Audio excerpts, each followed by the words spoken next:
Hello and welcome to the College Football Mafia Show. I'm your host, Nathan Bomber Brown. With me are my partners to this great endeavor that we try to bring news to the world at large. That would be Immaculate View and Moen After Dark. How you guys doing? Wonderful. Friday afternoon. We got everyone coming in here. All kinds of news to talk about this week. Pretty good night. Absolutely. Fantastic. Moen. Let's look at the outfit for tonight. Yeah, please do. My eyes, it's so bright. Yuta's going to be joining us in here in just a second. So I think what I want to do is actually let's do this. So we got a new beginning to the show that I'm going to start to use. We're going to open the books to our Mafia family, and we're going to talk about the things that are top of mind at the beginning of all of our shows. So right now, this is the open the book session of a College Football Mafia show. What's on your top of mind, Immaculate? Well, I think what everyone's maybe looking at tonight, of course, is some of the news out of North Carolina, although I don't really think that that's all that big. I think yesterday, we're getting this day-by-day kind of release of the negotiation going on, and what shall we call it? The telegraphing? Is that what Mr. Thompson has told us it is? That's something like that, right, yes. Watching that playing out in public, to me, I know it's driving a lot of people crazy, but to me, it's pretty spectacular. I don't think we're going to get too many opportunities like this to watch a high-level power negotiation between multiple parties play out in front of us in public. That's usually all done behind doors, so kind of a special. Absolutely right. And how about you, Moen? Oh, I have to agree with Immaculate. This is fascinating watching the drama surrounding the CFP. Who's going to get what? We went from 4, now we're down to 3, but we're getting 2 guaranteed buys. Really just impressive stuff that you're seeing coming out. And it's just changing by the day, so who knows where we'll end up. That's exactly right. And what do we have already? Coming in strong, Rock and Rant. Nice. New to the channel, and boy, he's got some good content from Miami side, and we're gonna have to get him on the show. So what do we do with these gifted memberships here, Moen? Well, these gifted memberships, these go to people in the chat as long as you have auto accept for gifted memberships, or you can click the little gift icon. Let's see, Jamie Thornton, Jan Holk, Marquis Crenshaw, Dallas Marquez, and John Bennett were all gifted those memberships by Rock and Rant. So by all means, say thank you to Rock and Rant. He's a good dude. He's from Miami, and he's going to let him cook. Let him cook now. Let him cook. Much appreciated, Rock and Rant. And really starting off with a bang. And I was going to say, obviously, Rock and Rant gets around. He's a pretty smart guy. People listen to him on different shows. And I just want everybody to recognize that when we have people come into the community, we definitely try to recognize those people. We have a good community we're building here. We're starting to run into some not so calm winds out in the world of the creator-verse. So we appreciate all the loyalty that you guys have given to us. Please let us know if there's anything else we could be doing to make this show more interactive. I've had people tell me maybe we should have an auction. And that auction would be somebody that the highest bidder gets 10 minutes of free airtime on our show. That was one of the ideas I'm getting from this very lively community. So we really, really appreciate that. And Rock and Rant, you've been awesome. Please let us know if you want to do the Miami thing. We're always here for that. Yeah, I have an idea. Go ahead, yeah. How about people send me bottles of whiskey and I'll try them? Oh, what? We'll do a little whiskey review. Okay. Or you guys can pick them. We'll put up a poll on the members only section of whiskeys to try that I haven't tried. Bourbon Master Moen. Yeah, we can do a little show of that. Well, I don't care. I mean, if you think that's one way to go, it doesn't matter to me. I do know this. The more interactive we are and the more information we get from everybody, the better the show will be. That's just flat out. So let's get some shout outs. Let's start at the very top. David Hackett, first in the house. Let's see. Won't pop up there. There we go. It's Friday, guys. Hello, BIG12 Mafia. Hello, David. Thank you for being here. One of our members. Timothy Green's right behind him says, usually those with the most money, majority of the time, get their way, if you know what I mean. Bad enough about that that. Let's talk college football. And of course, it's Georgia Tech night. Georgia Tech, Georgia Tech, Georgia Tech. If you're new to the channel, you hear the words Georgia Tech, you are invited to participate in a little drinking contest. I don't do it, but there are people that like it. So we want to invite everybody to do that. If you need instructions on good bourbon or whiskey to get, send Moen a DM. He's a bit of a master. All right. Let's see here. Buckshot Kid says, "Oh, hey guys, friends, call me Sean. Have to acknowledge those I debated a couple shows back about the ACC's 2-3 or 3-4. You were right. I'm always right, Sean. So you were right. I was wrong. It's 2 3s, 10 of 15 votes. So that's what we're talking about. There's the ACC vote.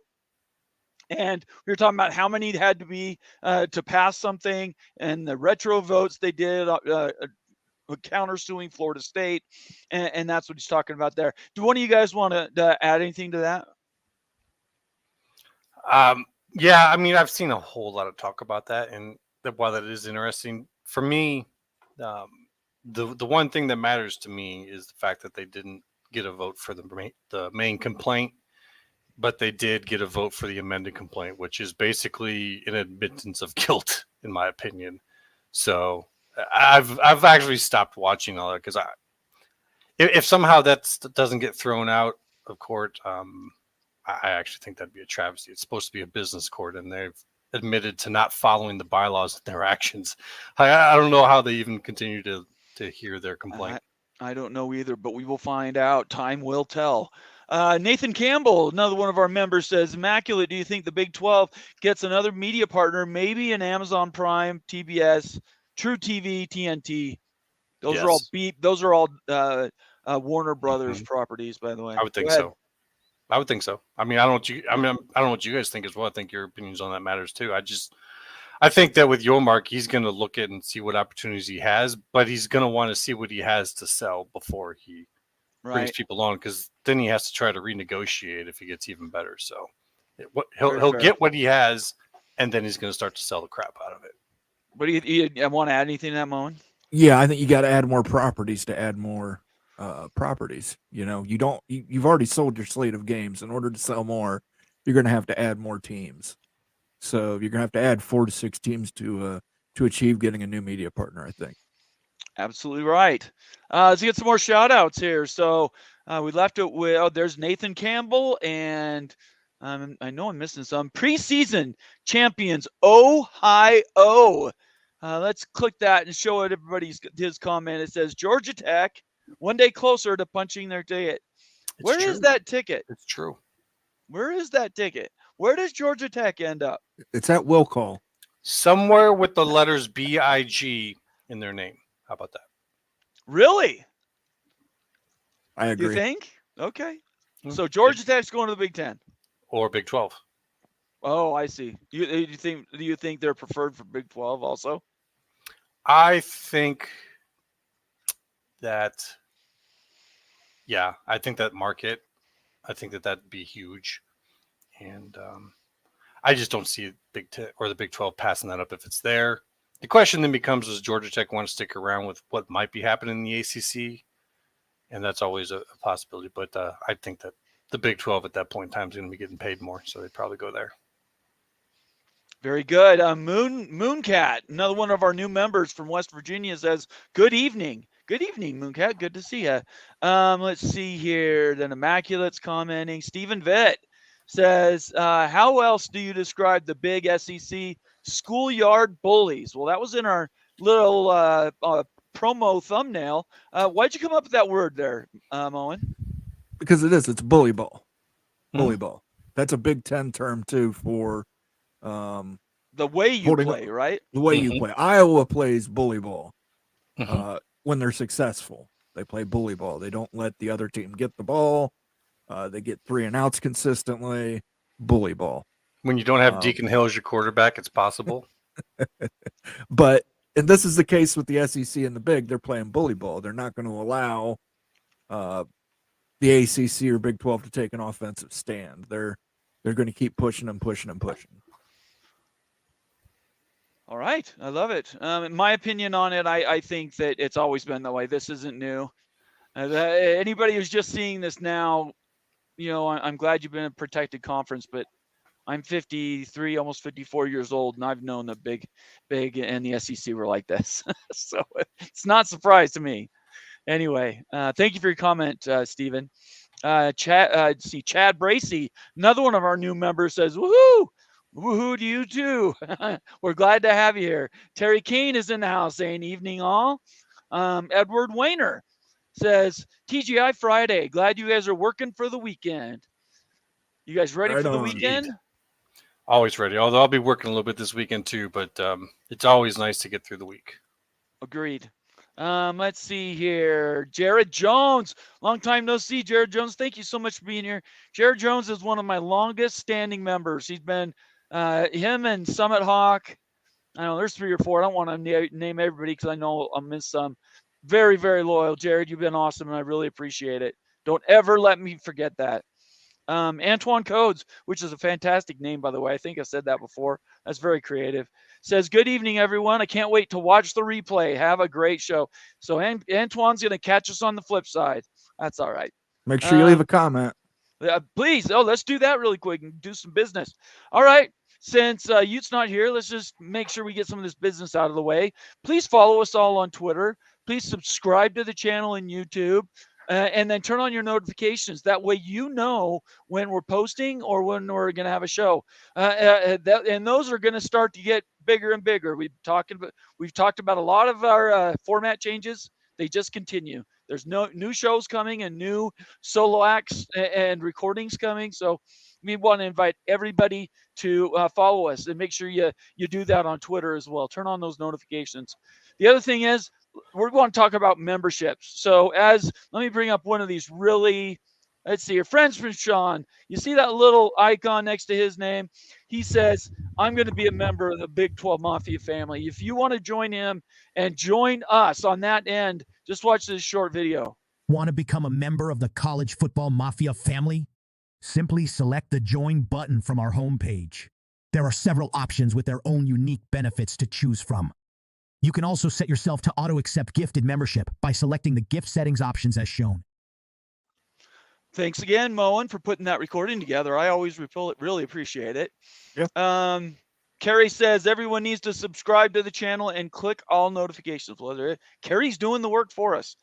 All right, we've already done our open the book session, but you're last. You're late. I'm telling you right now, the Godfather's not happy with you. So you better come up with some good stuff for these people to listen to. What's going on in your life? Let's freaking go. It's the Big Freaking Friday show. Guys, Georgia Tech all day. We're at the weekend. Let's talk about something. Check out that sweet hat. Show off that sweet hat. Hey, check what do you out got there? College Football Mafia here. What the hell? CFB Why didn't you Mafia. tell me how to do that, Moen? I've been asking. I gave you the graphics. I mean, come on. He got the first I don't know one. what What I'm are you gonna doing. do? He does have I've the got very the first one. CFB He does. Mafia swag merch that you can see right here on the wall. Why didn't you tell me you were ordering them? You I'm know I would have interested. gotten one. You just wanted you to be know the what? only one that had one. I mean, I wanted to wear it, guys. I had to get makes it done. sense. Well, we appreciate you being here and wearing the gear. Okay, so you talked about the gear. You talked about kind of how this week has been, and we're partying now. What's the one news item that really news item is, everybody to be paying attention to? I want everyone to pay attention to how screwed UConn is. UConn football is. UConn football go. right now is right next to Notre Dame is the only independent out there. Right now, hovering in the college football universe, and I think it's kind of crazy that UConn went from a potential Big 12 candidate last year to now just kind of being in the ether, kind of just skating by. I recently learned that UConn has a massive athletic department deficit every year, like in the tune of like $20 million. So I think it's crazy that UConn fans still are so proud and everything. They don't want to go to conference. They were pushing back on the Big 12 last year when they're totally in the dumper right here. So thumbs down for UConn football. Is that it? Yeah, that's Pretty it. good. That's enough. That's all I'm saying. All right, excellent. So we were just doing some shout outs before we get really into some of these stories. Let's finish that really quick. Shonsky says the party starts. Yes, Now I'm in the house. Shonsky. Shonsky's the drunkest BYU He fan is there coming is. for some Big Ten heads right there. Look, I like Shonsky. He's my type of guy. So Like, you're a we Big love Ten him. fan. I am taking your head. Thank you for the posting, Shonsky. It's good to see you. By the way, send me a DM. Where do you live? I'd be happy to go to lunch with you. That could be fun. That's Nightbot. I don't want Nightbot on there. Let's see. Shonsky actually says Jameson whiskey moan. There you go. I Oh, hate Jameson. I He's a hate Jameson Jameson fan. though. Can't do Oh. Jameson. Tony Washington says most important news in college football today: PJ Fleck got a raise. Great news for Goldie. That Hey, would be, Tony, remember this conversation that we all had weeks and weeks ago? I mean, PJ Fleck's got to be the most overrated coach in the whole nation. Like, seriously, Minnesota fans think this guy just walks on water. Like, the guy has like a losing record still. I'm going to go back to that point. Like, seriously, I think that he's a little overblown out there in Minneapolis. This PJ Fleck thing. I get that it's the Big Ten, the mighty great Big Ten conference, but still, like, being sub 500, how's that okay? It's Minnesota. It's Minnesota, yeah. I mean, I mean, How do you he's accept that culture? How can you accept that? no, it's not that they're happy with it. It's just they understand that getting people that play football to come to Minnesota to play football in college is difficult because everyone in Minnesota plays hockey. Hockey. They don't have football players in state, and so they have to get everyone to come up there, and that's the one state where it's most frigid. And you got to play in an outdoor stadium in it. They don't have a dome. It's just home field advantage is not that much of an advantage. Are we off the rails here? What are we actually talking about? We're talking about the Oh, Gophers because I'm a little. We're talking about PJ Fleck. Okay. And the Minnesota Golden Gophers, and you know It's- how PJ Fleck, like, how quality of a coach is he? Because Minnesota fans pretty think good this coach. guy is like the greatest coach ever, and He like, did great yeah, at Western he's Michigan. okay. Well, what's to say he's a bad coach, though? I mean, there's a flip side to that. He may not be a rock star, but that doesn't mean he's incompetent, right? I'm not saying he's incompetent, but I'm I'm definitely trying not to saying that. understand. Is he average? If he has a losing record, is that I don't considered know if he's average or not. I just want to point this out. PJ is 50-34 at Minnesota. That's according Okay. to Tony Washington. That's pretty good, I think. And I don't think you can look at every single school and every single program and judge them equally and judge them the same under the same scale. When I look at a coach at Minnesota, I'm not going to judge him on the same scale that I'm going to judge, I don't know, a coach at Utah or Florida or I mean, it's just, that's a difficult job to actually win at. So he's done a pretty good job. I'm actually a little shocked that he's still there. Well, you might not be. There's a long off season. Bill G, another one of our original OG members, says, "Good evening, Georgia Tech." Georgia Tech. So nobody Thank gets you it. for that, Bill. Nobody gets it lost. Let's see. Jared Jones says, "Yes, sir. My pleasure." Golly, guys, we're already 500 comments.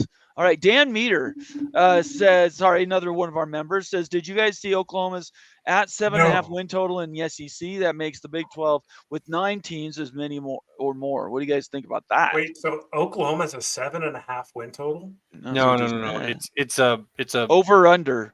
There's a bookie group. There's a betting odds group that is put out that they think that the over under for them is 7.5.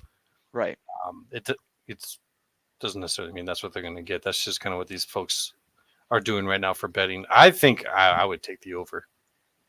Is there any way we can pull the schedule up, guys, for Oklahoma? Sure. You guys got to fill the dead air, though. Yeah. So, like, I mean, last year we looked at Oklahoma too, because Oklahoma had a really advantageous schedule. I think that their over under was like 9 wins or something like that. Crazy. All so right, let's you took see. the over. I think it paid. Let me see here. Believe- All right, let's go through this really quick. And Yeah, I just mean, get it off Oklahoma is the- always like an interesting get it case off the study, really, table. to see where they fit.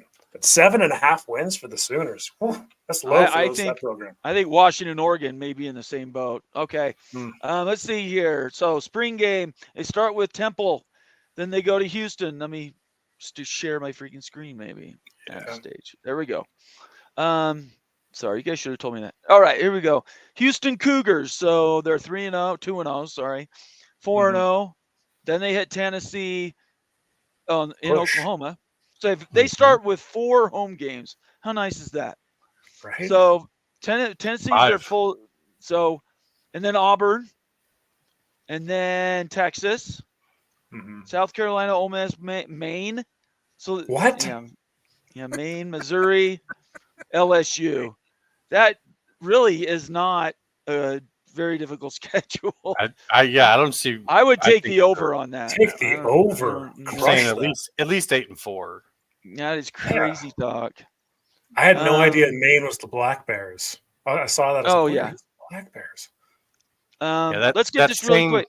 That same thing had Sorry. Iowa at 7.5, which was just it's like take the over on that all day long if you want to make some money. So it wasn't great. It was just where they're doing these starting bids right now.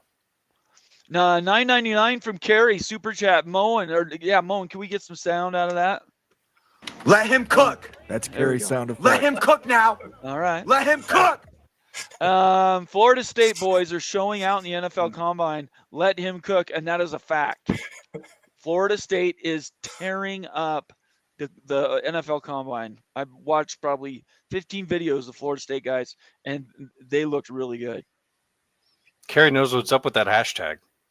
He's just straight up calling for it in his. Let him That's his cook. sounder. It's his Love it. sounder. I know. His Kerry sounder. He's straight calling for it now in it. That's great. Did we call out the 5-member recipients? We Moen? did. We did call Okay. out the 5-member Okay. recipients. So I just wanted to remind everybody, when you get a gift, pay it forward. Let somebody else have a membership, because we have information that we share. It's not just us doing these live shows. We actually do special productions. And I'm going to share with you exactly where you find those. So you go to the Big 12 Mafia page, the main page, and then let me share my screen again so we can see it. All right, let's get that off there. I hate managing these stupid clicks. All right, here we go. You go to videos, and then here's the special videos that we create. We started with Florida State to the Big Ten. Does it fit? Then Wild Ute did a whole breakdown on the private equity and how that might be used by anybody really in college football to give their conference or the schools a leg up. Then we went to Clemson. Then we went to North Carolina, and this last one is still locked. It's members only. Tell everybody what this Miami one was. Ute. Yeah, so the whole project here was trying to make realignment more of a science rather than, hey, I've got a source, so listen to me because my source says this. Like, that's fine and everything, but I hear that all over the freaking place, like on social media and everything else. I like to examine things from my own perspective.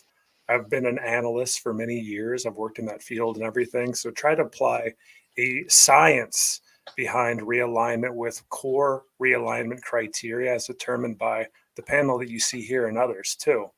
So really, we're trying to make realignment a measurable science to stack rank prospective teams up to existing candidates in the conference to see if they're above average. That's the whole project here with Realignment with Wild Ute University in these FIT series.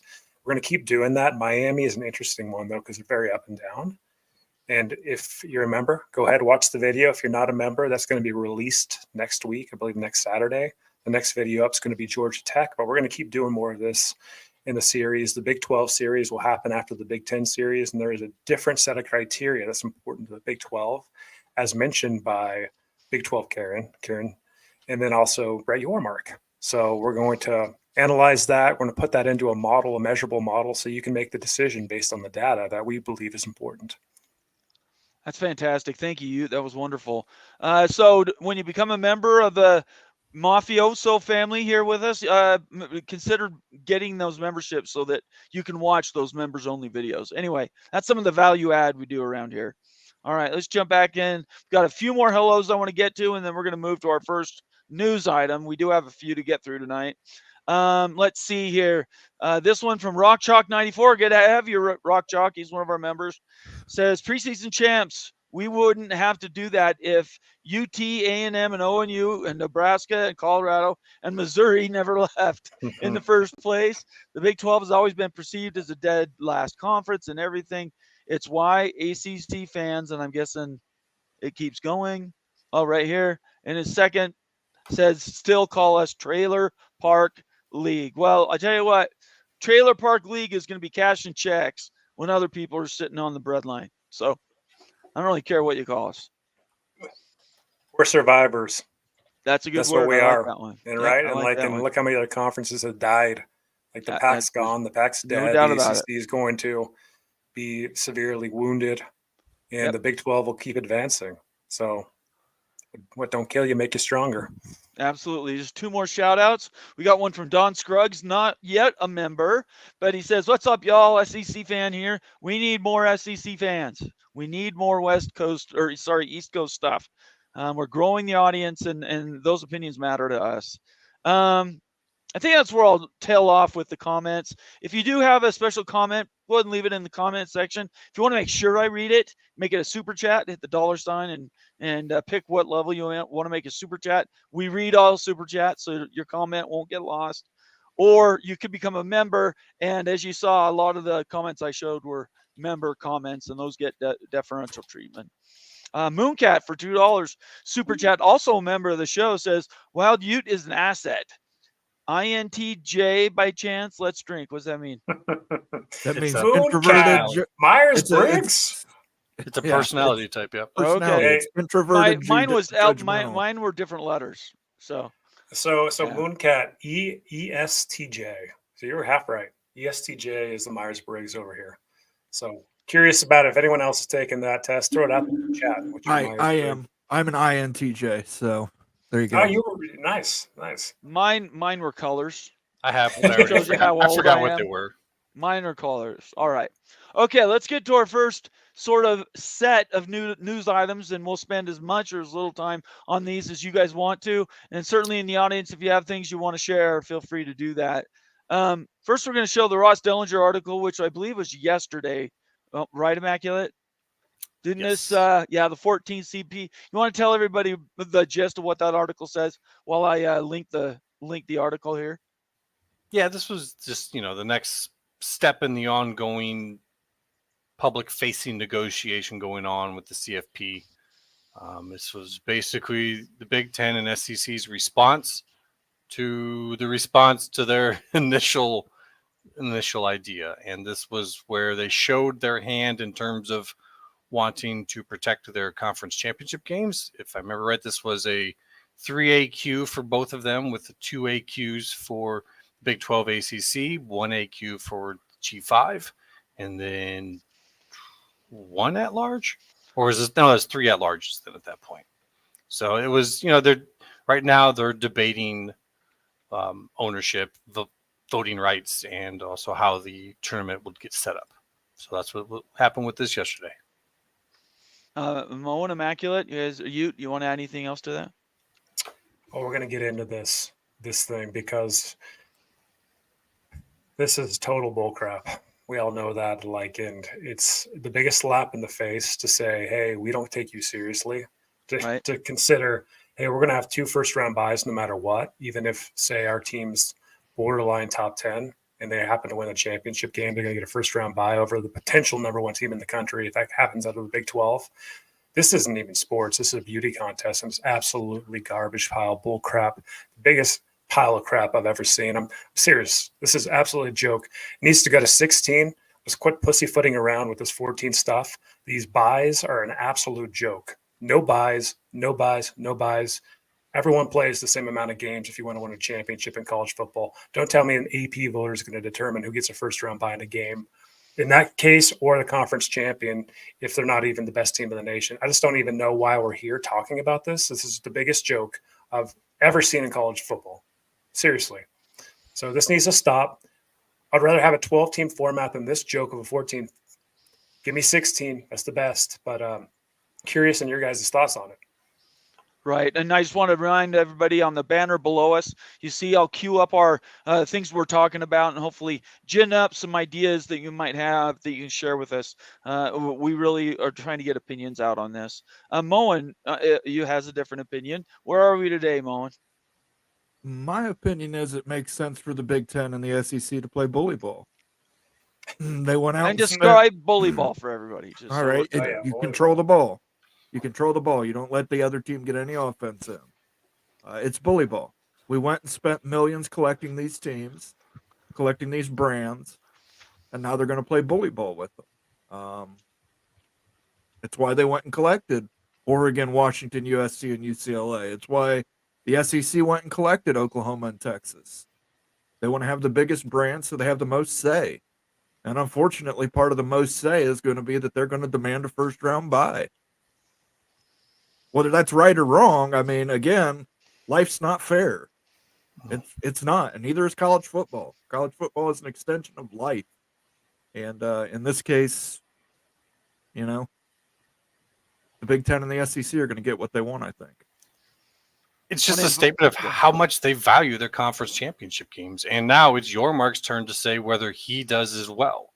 Does he value his conference championship games? Does he respond and say, okay, we need an AQ for our champion too? Because if you're going to 16, those conference championships are going away if you don't have any type of special favor for your conference champion from that game.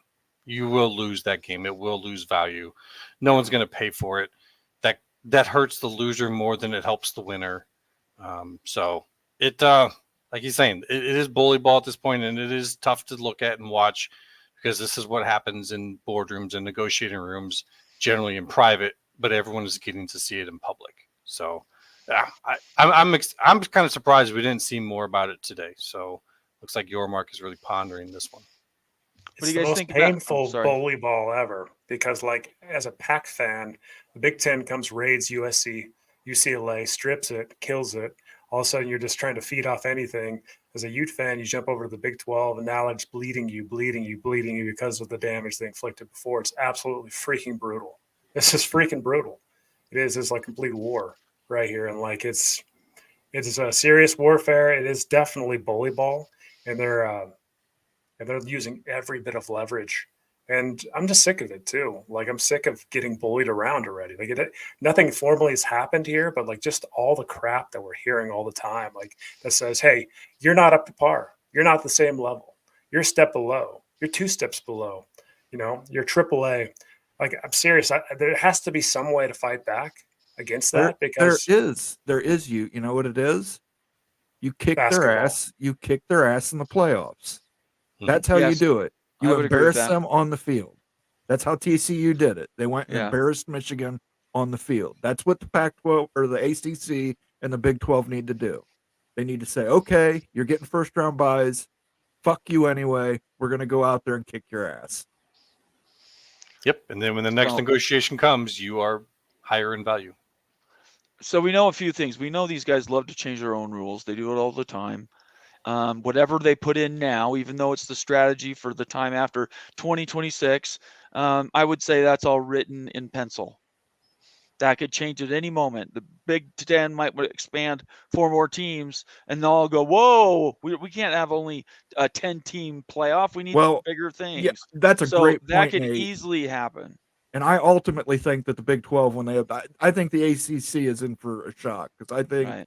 the ACC is going to get picked apart, and they're not going to have 2 auto bids, and those 2 auto bids are probably going to end up going to the Big 12 in some respect, and we'll end Right. up with a 4-4-4. So let me ask the audience, can we do a poll, Moen? Yeah. Really quick. I want to know which format people prefer. 4-4-2-2, 1, 3 AQs. I don't know. That might be too much. Can you get all those letters in there? 4-2-1 plus 3 Yeah. at larges. Yeah. So how many teams is that? Is that 12? Did I do that right? I think That's 14. 14. That's 14. Okay, so that's one. The next one is the one that Ute and I would really like, and that is the 3-3-3, and the ACC goes away as far as this is concerned, and the Big 12 that's our pie absorbs in the that. sky. That's our, Mhm. Bob Thompson sort of an interview reach, but for this sake, if we could just do 3-3-2-2, and then what was that, 4 AQs then to get to 12? Did I do that math right? Oh, well, you're trying to get to 14 or 16. Well, Actually, I'm actually trying to work my way to 16, but I know we can only ask 4 questions. Okay, so that's one at large. That leaves one at Okay. large doing it Okay, that way. then there you go. And then the one that everybody hates that isn't a Big Ten or SEC is 4-4-2-2-1 whatever you want to do for AQs on the back end, 1G5, and the biggest thing is the 2 buys. Now Greg Flugar suggests that we do everybody. We should bite the bullet and just go 3-3-2-2, but give up the buys. Sorry, I said that wrong. He thinks that we ought to go 4-4-2-2, but give them the buys. And I say, why should we have to go that far? Why can't we do the middle ground where we do the 3-3-2-2, 1 AQ, and then have that be the best team in the, whoever's top 25, take the top 2 teams and put them in there for buys. I don't understand why that one won't work. Nobody's been able to explain to me whether it's 14 or 16. That just determines how many AQs there are, or how many invitations there are at the end. But why right, can't so 3-3-2-2-1 work? Here we're just going to start with the 14 team options. Okay. So you've got 4-4-2-2-1-1. Right. 3-3-3-2-2-1. Right. 4-4-2-3-1, and 3-3-2-2-4, which is the one with the buys. That's right. Yeah. Yes. So we'll go ahead and set that up and let you vote. Let's Awesome. see what people like. This is for the 14. If you're going to vote for a 16, we'll do a 16 one after this. Let's do a 14 team one first to see what everybody likes. Isn't the 12-team playoff much better than what we're talking about? Like this current iteration that we're going to experience this year, that all the major conferences get a bye. Like, Yeah, well, so we you got don't 4 know automatic because we haven't experienced it yet. That's it just seems like the most straightforward, logical, easy. Like, why are we even changing 12? Like, what are we getting going to Money. 14? Like, It's for 2 more money, games, 3 more games? Like, Well, money. they didn't get a lot of network bidding and excitement over it for whatever. So I think they're just Right. trying to figure out what excites the networks. And they're using us for our reactions and everything on social network when they say socializing to provide quick feedback for the networks to look at and see how people like it. It's everything being done in fast forward, basically. from a 12 to a 14-team model, you add $50 million in value by adding 2 first-round games. So really, once you carve $50 million up by all the conference payouts, like you're talking about pennies. Really, I don't think it's going to move the needle at all. So really, if it's about the money, it's really not that material. I think instead of looking at just about money, it's about getting more bids so that way they can get the bidders to kind of have to start bidding against each other, and that will naturally drive up the price. So I think they're trying to get. Well, not if it's Fox and ESPN mowing, because now they're. Well, I'm just looking at the poll results. It's okay. We're at like a 4-way tie. Really? And then it's flipping back and forth, and it's still Okay, going. If that isn't the I gotta go story of the vote. times, that is brilliant. That That's is a absolutely perfect brilliant. representation of the problem with the CFP is that they are not going to all be able to come to the same mind on this. So, Well, and we know that Jared Jones here, Ohio State, Big Ten homer, he says 4-4-4 would be great. So, there are numbers out there that make sense that don't piss everybody off. well, that's what Big 10, SEC, and Big 12. Yeah, that's what it would be. Yeah. So what it he just said. That's the ACC dies. That Yeah. would- So that that's would just piss those the 3 ACC conferences off. taking part in a 12 team. Hey, let's just make a deal right now, guys. Okay, so let's get the Big 12, the Big 10, and the SEC to break away from the ACC and everybody else. Then let's bundle our media rights together like the NFL and sell them off. You were so We mad had our about own how they're tournament treating you, here. and you're like, let's just screw all the G5 schools. Out with them all. Some cognitive dissonance here. So All right, is that done yet? I'm Mo? gonna end the poll here. We'll just Okay, end yeah. it. Tell us where we ended up. It'll pop up here in chat. Oh yeah, look at that. So 3-3-2-2-1, 1 with 33%. The Right. buys 3-3-2-4 came in second place with 28%. Right. The 4-4-2-2-1 1 came in at 23%, and nobody, it looks like, the 4-4-2-1-3 came in at 14%. There's a problem. You Which have one? the 3-3-3-2-2-1. That's 14 teams, and you're Yes. saying the top one has no buys. That's impossible with a 14 team Oh, that's Yeah. true. Well, You have to have 2 buys. I think they were. I think buys was just left off. I mean, I think they're these talking buys the is too buys one much. is like SEC and the Right. Big Ten getting the buys, and the other one Right. would probably not be like a specific conference getting the buy. But how about So- we go with that? So can anybody even why would a 4-4-2-2 but no automatic buys in the first round be better than this other one that's come out of nowhere? This is the 3-3-2-2, but then we get automatically those buys. Why would that one be the one getting all the attention? I can't figure it out, because to me it seems pretty simple. You don't have to give AQs at all. Just drop that line. I realize they want to run these sophisticated conference championship games, but I mean, Well, I you think can't. this Everything also- can't be equal all the time. I don't think this is just about building the tournament. This is about voting rights, and this is about how much you're going to get paid. Those are changing from the way they were previously, when it was just there was 2 different tiers of conferences, and you got paid the same in that, and everyone had one vote, and it's a unanimous thing, and we've seen how well that's gone. So those are the things that are problematic. They don't want to have the same pay structure, and they don't want to have the same voting structure. So I don't think this is just about building the tournament. At the same time, they're trying to decide voting. So to go from 4-4 AQ to 3-3 is essentially them giving up some voting power, but in return having their conference championship games like enshrined with their value. So it is a very complicated situation. That's why I'm kind of enjoying watching it play out. Do you think there's any? Can you think of a reason outside of just flat out greed that a 3-3-2-2 with no auto buys wouldn't work? No, I was just looking at that that chat message from Rock and Rant that said, Yeah, I was 14th I best was trying to teams. hit So it. that was Yeah. I was, You guys need to flag those. For there's me. something brilliant right there. Honestly, it seems pretty good right there. It's like we're talking about 4-4-2-2, 1-2-3-4, like all these numbers and stuff. Just put the freaking 14 best teams in. I want the BCS model back to pick the 14 best teams. 16 best teams. Oh, that was Give terrible. me the BCS computer terrible. model and stuff. I want 16. It Give me failed. 16. All It right. failed at delivering 2 teams, but if you've got 16, I think it's going to nail it. I want the computers back. Well, I think there they are should be doing some analytics. Yeah. They're do they're that. doing away with the committee, the ranking Yeah. committee. That seems pretty obvious. Like that's going out the window. They're not doing that anymore. By the way, I wanted to tell you, I live in Pleasant Grove, Utah County, Shonsky, just to give you an idea of where I'm at.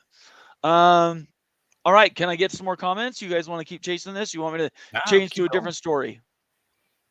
Let's get I some mean- comments. let's do a poll real quick for a 16-team playoff. Please. Let's just God. do Set it up. 16 You guys team, pick 'em up. yes or no. Thank you. Because the 16 16 teams. team with 2 buys and auto bids for the winner of the 2 biggest. Well, we're You we're can't gonna put do- in here just You can't do 16 buys teams. in the 16.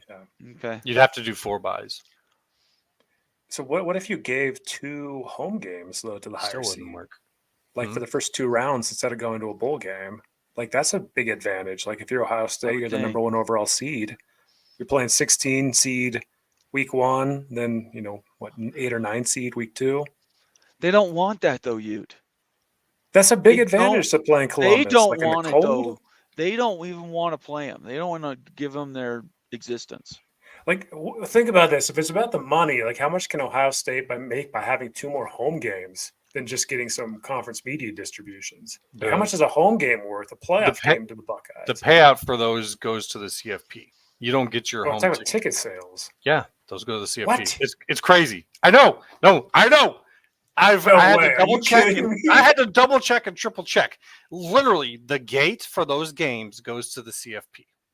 All you get is I don't know. You might get your concessions and you get your local, but it doesn't actually help the school, the program, the athletic department as much. It's just the advantage of having a home game. That's that. But the gate goes to the CFP to be divided amongst everybody. So that's why they want them in the big stadiums, because everyone's going to make more money off of it. That's what I talked earlier. The advantage to having a big stadium or having a great stadium that you can sell high price tickets in or something like that is going to be an advantage to get you positions in this, even though they're never going to say it, but everyone makes more money off of it. So That's unbelievable information right there. it's Immaculate. it's pretty wild.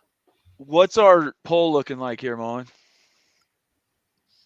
Well, resoundingly, it's yes. Okay. I figured. 76% to 24%. Yeah, I feel.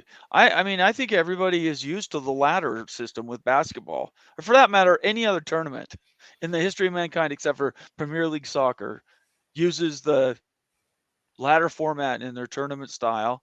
Yeah, there's variations, but still end up with a lot of straight lines and angle We had lines. a chatter here this was a little while back, came up with an idea for the 16 that I think, quite frankly, was the best that I've seen. That was What's that? Edward. And it's for the 16, it was 1 through 4 in the rankings get 2 buys. You get 2 weeks Yeah, off. that's what I The, heard. Yeah, the 5 through 8 gets 1 week off. yeah. The 9 through 12 gets the home games. And then 13 through 16 plays them there. So that way you never have like Georgia playing, your number 16, which is Liberty or whatever. And it also kind of gives you more buys. It preserves all the conference championship games value. I thought it was the best. And to see it come up in chat and have it not once yet come out in public kind of made me just say, these guys aren't really actually playing for a solution. Dan, here's another follow-up question. Dan Miter, one of our members, says, would the G6, G5 conferences be better off with their own conference tournament than their own CFP? Moen will make this a poll once that one's done. To see, basically, should the G5 create their own playoff? Yeah. In my opinion, I've told you guys this. I'm not sure everybody watching has heard me, but in my opinion, I think they should encourage the G5 conferences to get together, put something on. I think there would be people who would watch it. Never mind some of the stuff that Immaculate thinks are swimming upstream a little bit. But I think doing that would give them a lot more exposure, in my opinion. And then just write them a check from the conference football playoff booty. I don't know why they just don't write them a check. I think Anybody? competitively, it makes plenty of sense to have their own tournament at the G5 level, but financially, it doesn't. I just don't think there's going to be a lot of money there. I mean, who's going to want to really pay a lot of money to watch, a non-true champion play in a tournament? It's kind of like almost like D2, right? Like the D2 tournament. Like, I wonder what kind of viewership that gets. It's okay, but like not nearly as much. So I just don't know if there's a lot of money does there. it. Yeah, FCS does it, but like look Right. at the Yeah, it's not for payouts that money, the schools are getting. I mean, like, Well, how right. much- It's all about the dollars, and so I think that they're probably Right. going to make more having one G5 spot and the exposure than that, and so that's probably not going to move that direction. But for competitive purposes, it'd be a much better product having a Right. G5 conference tournament. I mean, one thing you got to remember, the way the G5 serve the major conferences, and this isn't going to make people happy to hear, but they basically are the trainers. It's the experience for the next wave of coaches and now even players because of transfer portal. So I really don't think they want to minimize the experience or make it less at the G5, because in the end, down the road, they're only hurting themselves. So I don't think they want to push the G5 out. I think they want to find that sweet spot where they pay them the least amount possible, give them just enough experience to make everyone down there, drive for it, and that's it. And that's the ugly part of it. But I don't see them actually pushing the G5 out. Well, I don't think don't get me wrong. I didn't say pushing. I said they would want to run their own tournament. So this is voluntary. I'm not talking about everybody getting on rail cars, going down the road. That's not what I'm talking about. I know, but I just think, I don't know, maybe, but I don't think that those coaches want to do that. All right, I'm just going to post this. We do have a visitor coming on to tell us why the SEC and the Big 10 are actually deserving of not only the 4-4, but also they deserve one maybe 2 buys at the very beginning, which is always how we settle things in the United States, right? We always just give things to the front runners. I think I'd read that somewhere. I mean, what do you guys think about that? The whole mentality. The mentality is bully ball. It's like what Moen said, and Moen is 100% nails on that. You use the leverage if you have it. It's awesome, and like you can play bully ball if you have the beef to do it. And guess what? The SEC and the Big Ten do. So they're going to try to dictate things on their terms because they can. And it's the Big 12's priority to fight back. And the ACC just needs to get gobbled up and go away. So the Big 12's our only hope. Let's see. Your Mooncat $2 super chat says everyone is too serious tonight. Lol, drink Georgia Tech. It's true. There's been something in the air today, Mooncat. It hit me at work. It was a long lost week. I thought it was Friday on Wednesday morning. So yeah, I've had a tough time. Dude, ouch. Cascadia style. Now let's see if we can sort our way through this one. 3-3, 2.5, 2.5, 1. 12-team playoff.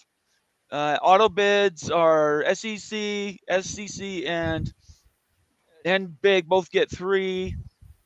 And the Big 12 and the ACC get 5 AQs. I'm not sure what that means. I think maybe I think 5 they would between split. them. Like that's that 2.5. I think maybe. Oh, so you're saying whoever has the better team in that. Right. Yeah, one will Okay, get 3. they one will would get it. 2. Okay. And then get rid of at-large bids, get rid of the committee. So that's what he's saying. What do you guys think about that one? It's interesting. Yeah, that's what I actually thought was going to be the next thing we'd hear.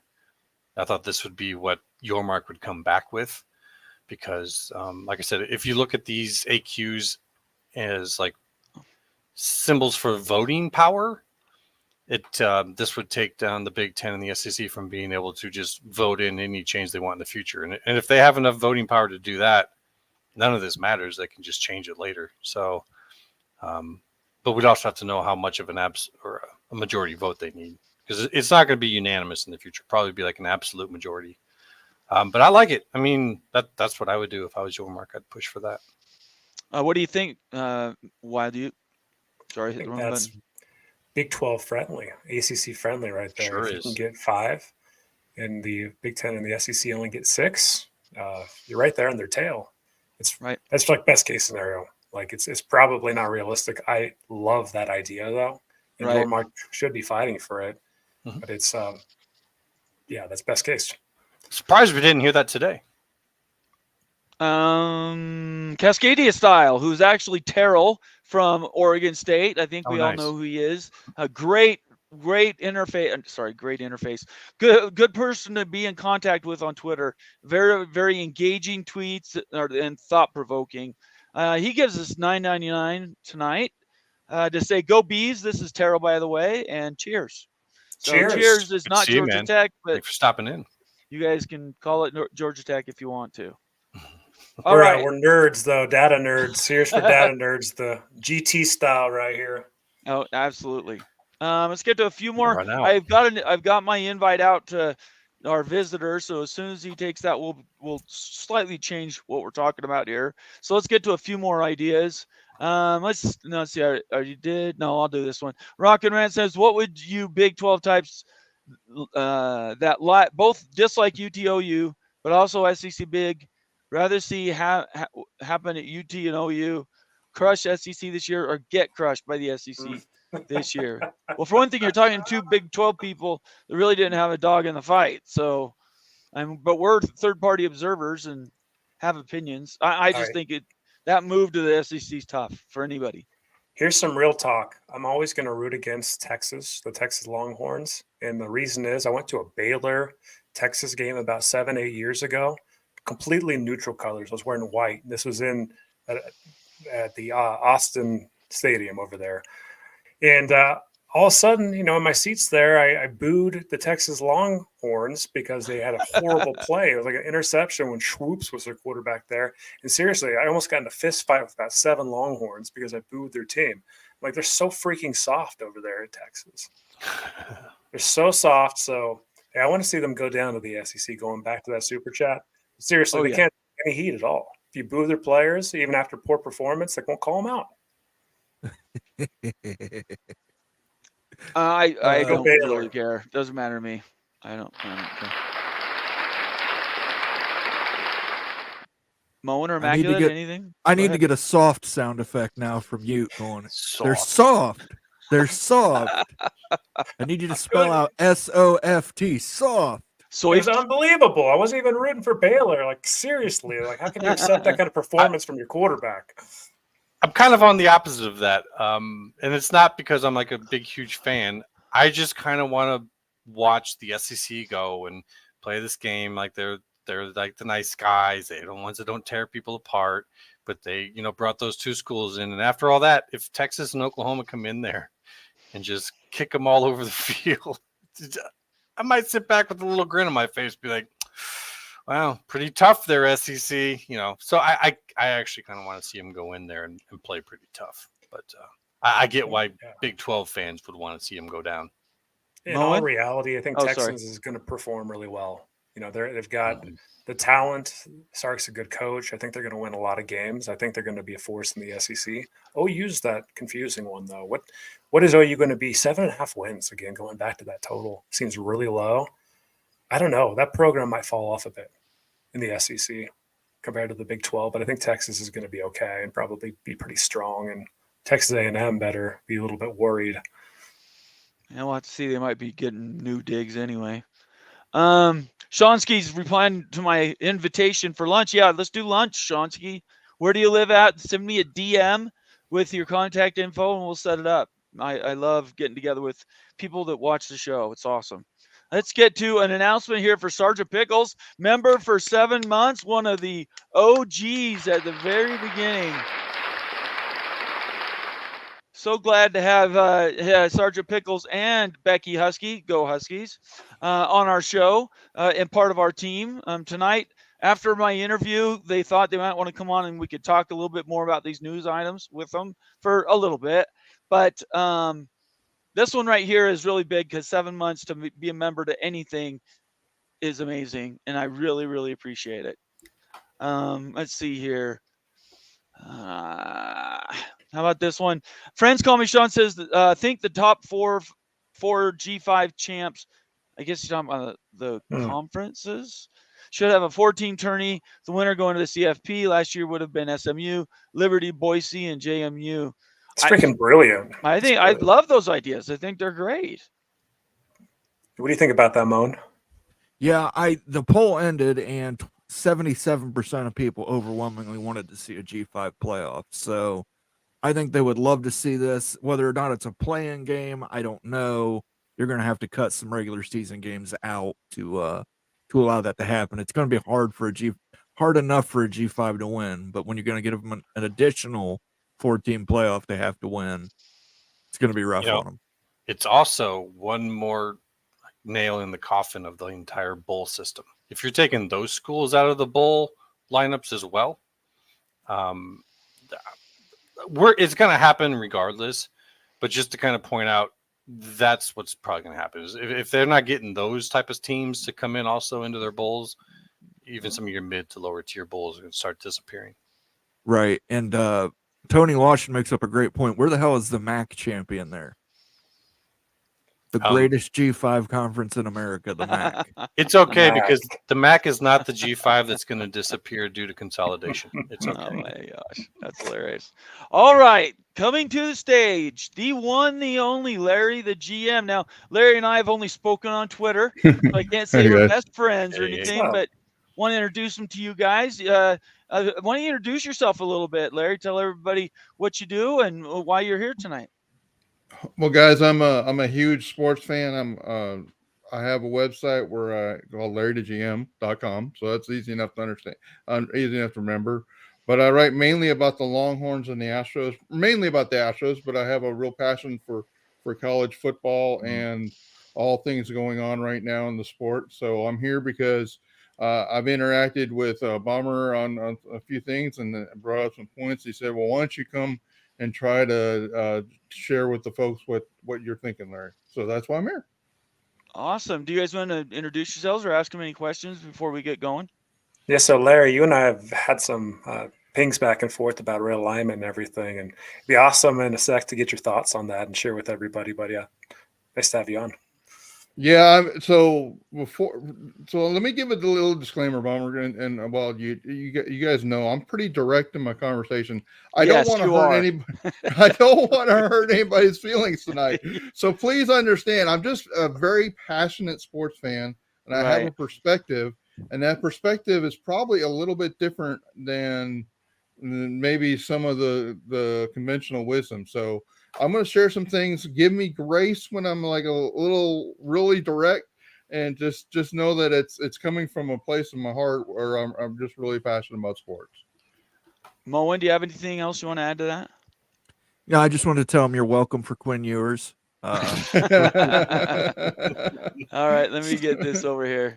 I love All Quinn right. Ewers. What's the over under on Texas in the SEC this year? That's a good question. I actually have immaculate. I did some calculations about that. I think Texas. My over under is 11.5. Whoa! Really? That is, Yeah. Wow. that's not leaving much room for the Wow. betters.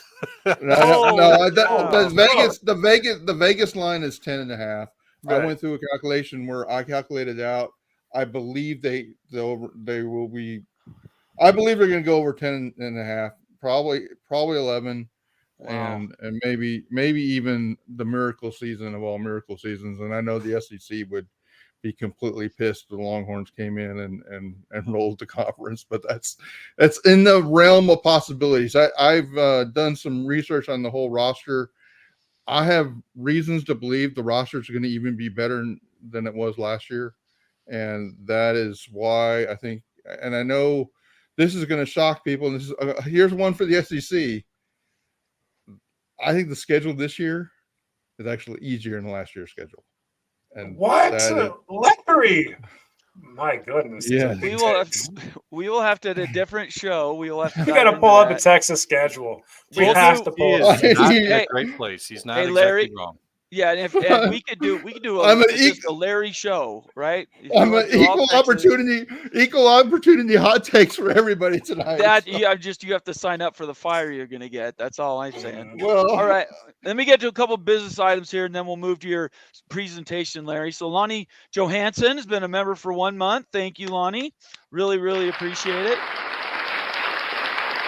And give us a shout out from Northeast Kansas. So thank you very much, Lonnie. We really, it's Johansson, not Johnson. And then there was one more, Cleveland Rocks. What happened here, Moen? He gifted a membership, and that went to Illini Ted. Illini Ted, if you're in the chat, make sure you thank Cleveland Rocks, which you already did. That makes you both Winner. All right, let's get into this. Let me bring this up. So we're all going to be off the screen for a bit. So Larry, I'm going to let you set it up, and then I'll pop out your chart here. Okay. okay, so one of the conversations I know that's raging, and I'm actually writing about this to you, Bomber. It's that the response to the SEC and the Big Ten's request or demand of the two buys in the 14 seed playoff and 14 team playoff. It's like, well, guys, do you understand that if you look at the last 10 years, that those the ACC, the SEC and the Big Ten as those conferences will be constituted. We're talking about something in 2026, right? Now you guys tell me, do you think Florida State's going to be in the ACC in 2026? no. I think they're going to be either in the Big Ten or the SEC, right? Probably the Big Ten. Do y'all think Clemson's going to be in the ACC in 2026? No.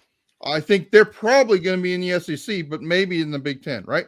So if you accept that environment, you realize that for the last 10 years, the entire time we've been doing the 4-team playoff, those teams are all from the Big Ten and the new SEC, and that is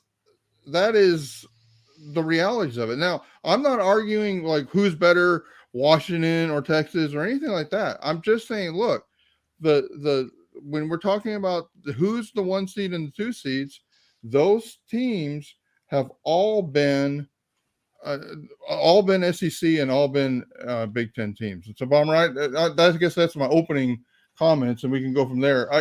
Let me throw one more thing in, Bomber.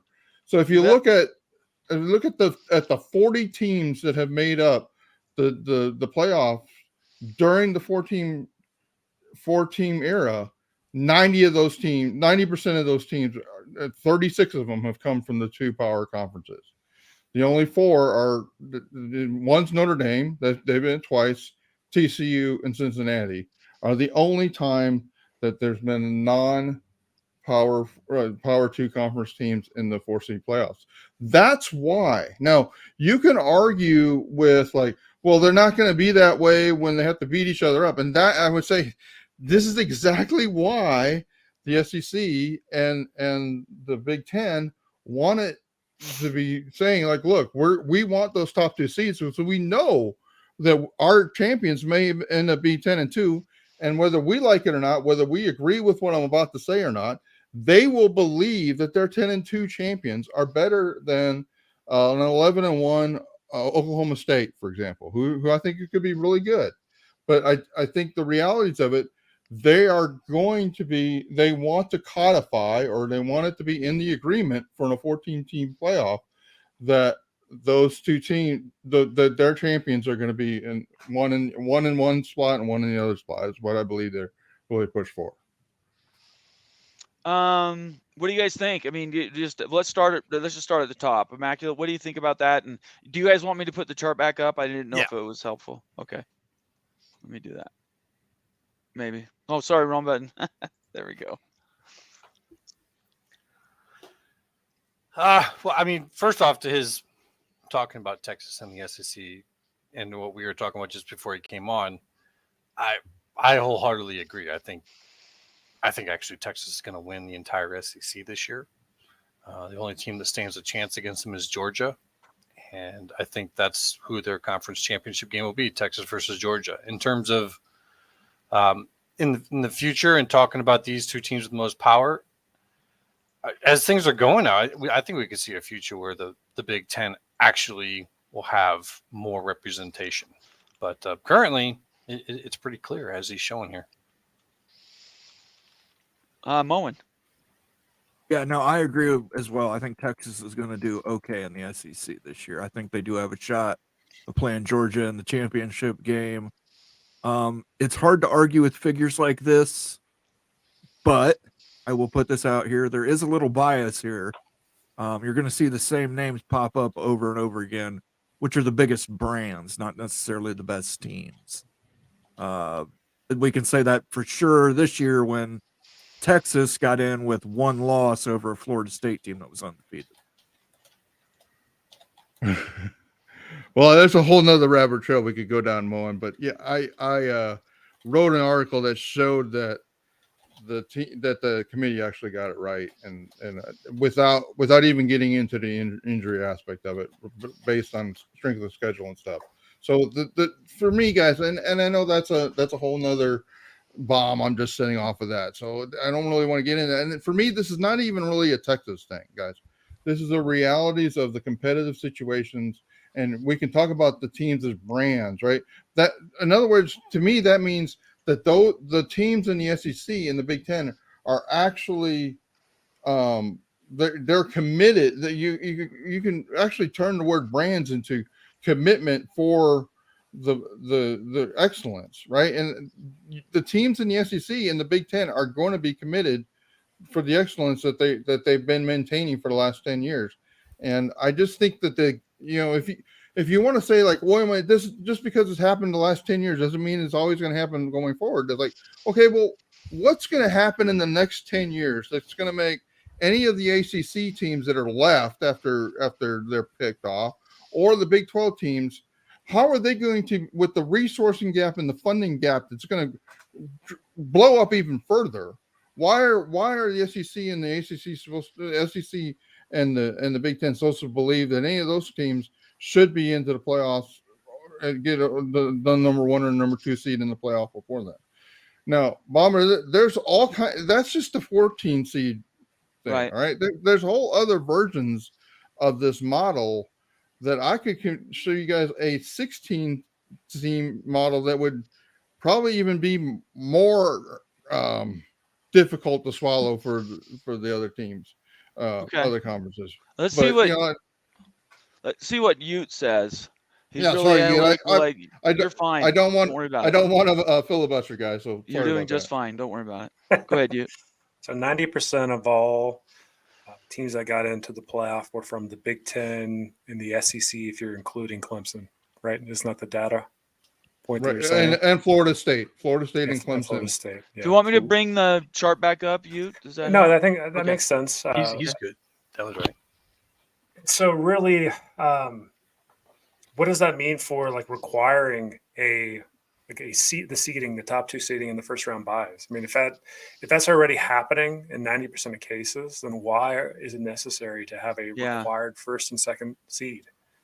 Well, I Yep. think you guys have covered this, or maybe Greg covered it, but or maybe Josh Bates said this, but I think part of it is, guys, is that I'm not so sure it's as much as it is the Big Ten and the SEC requiring it as it is the media partners dictating that they want to know that one of those two top brands is going to be in the 1 and 2 slots, right? And, Right. and we're, ultimately, this is the title of my last article is follow the money, guys. And that's Right. literally what you need to do is you consider any of these models, and the realities are, I believe ESPN is pulling the strings on this entire thing. And that's why when we talk about Florida State, I'm still not convinced Florida State's not going to end up in the SEC, because I think the ESPN is going to say, well, if you want to get out of this contract, then you go to the SEC, where we still own your media rights when you come to the SEC. These demands echo WWF strategies. And who was it today that said it's an invitational? Maybe last night it's turning into an invitational. If you grant those AQs, all both of them, to the SEC and the Big Ten, then the rest of us are basically just the heels, gonna get slapped around in the ring, but never win. It does seem so stacked. It's disproportionate control. It doesn't seem measured or even at all. So, Bomber, my 16 team option may be the best option, although I guarantee you that will not be the response to what I'm about to say. Actually, I think, Maclet, what you've discussed, and I've put it codified, or I wrote it down into an 8-team model, where the conference championships ultimately lead to the 8-team model, and you put 2 from the SEC, 2 from the Big Ten, and then 1 and 1, and then 2 at larges. But I think that's actually the best model for everybody else. If you take 2, though, what's the point of the conference championship game? So, and I know you're not going to like this, but I believe what the SEC and the Big Ten would do in that situation is they would have their regular season about getting to, think of a professional type of playoff where you start with like 8 teams. They start with 8. They work down to 4, then they work down to 2. So their SEC championship series is about putting 2 teams in the 8-team playoff, and they would wear the label as co-champions under that model. And I think I agree with Josh, that I think that is where this is headed, because I think that, and when in that model, the SEC owns the entire rights to that 8-team 2-round playoff series, and they get 6 games that they're going to publicize like crazy. The Big Ten would own theirs.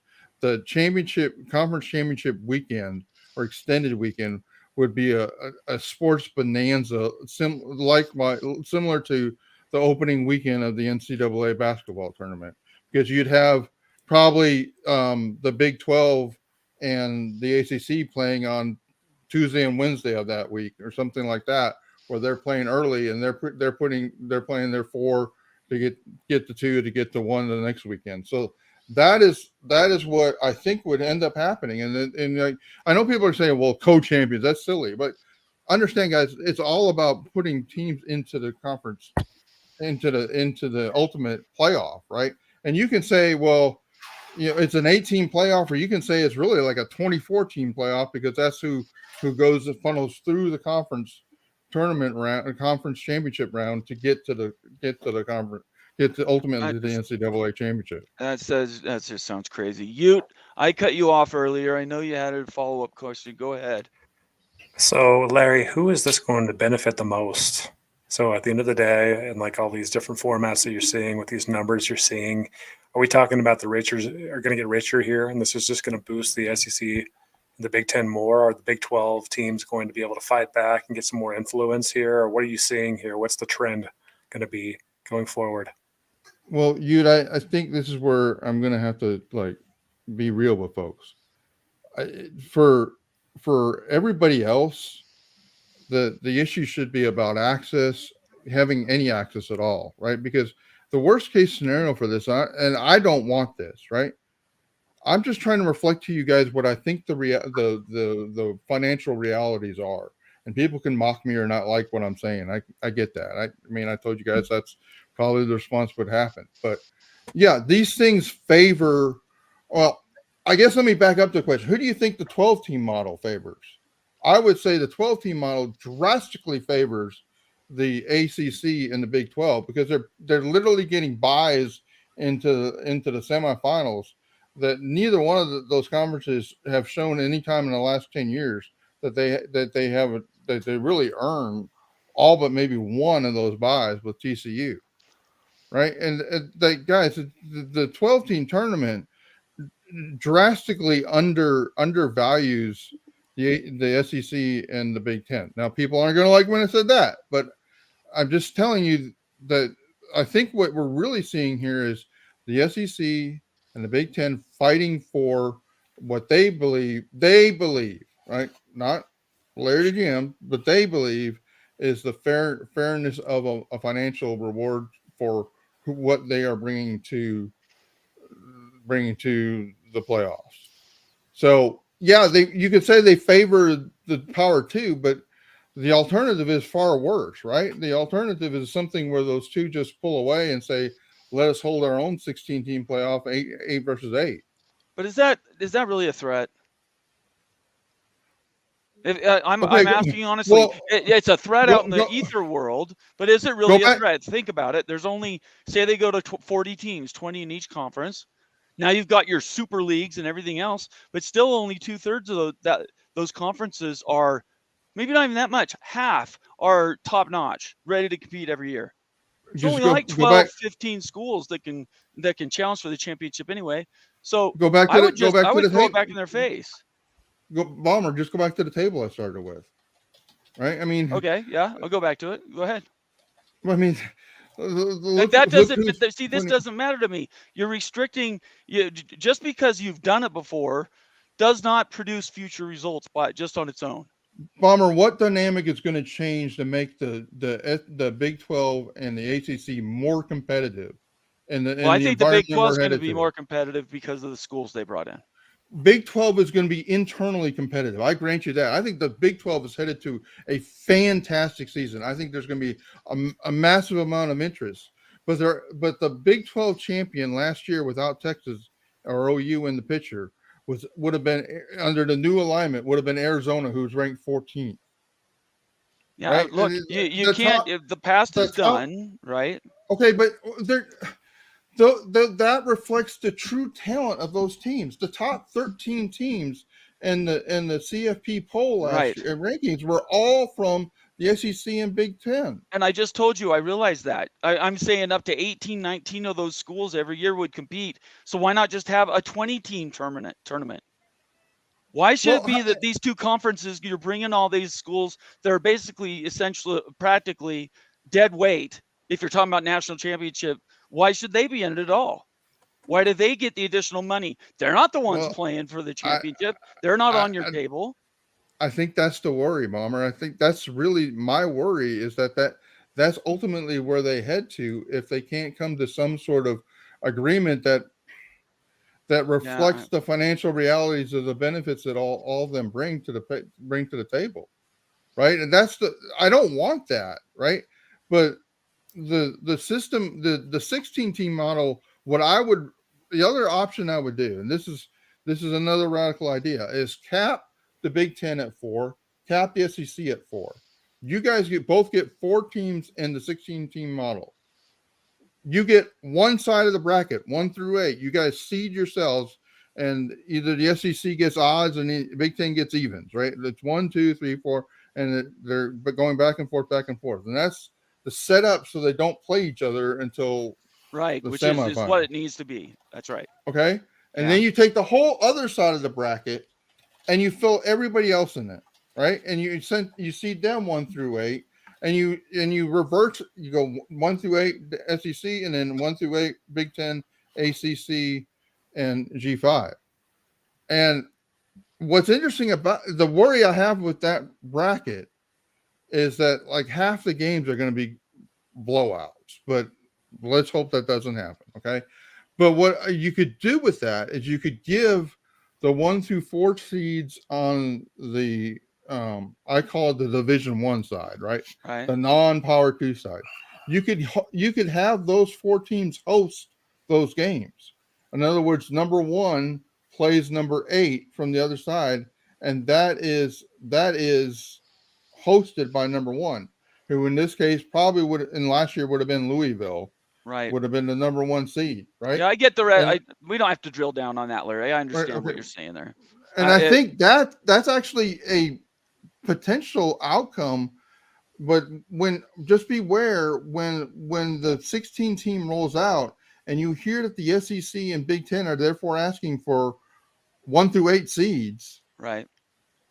It's a little bit of like, okay, they're asking for 1 through 8. They're asking to be seated all on one side. And I think the networks actually want that the most, because then they have one of the power teams in there. Sorry, let me get to some new members. You're fine. You're new to the show. You don't know how we do this. Let me get some new members, and then Immaculate has a question.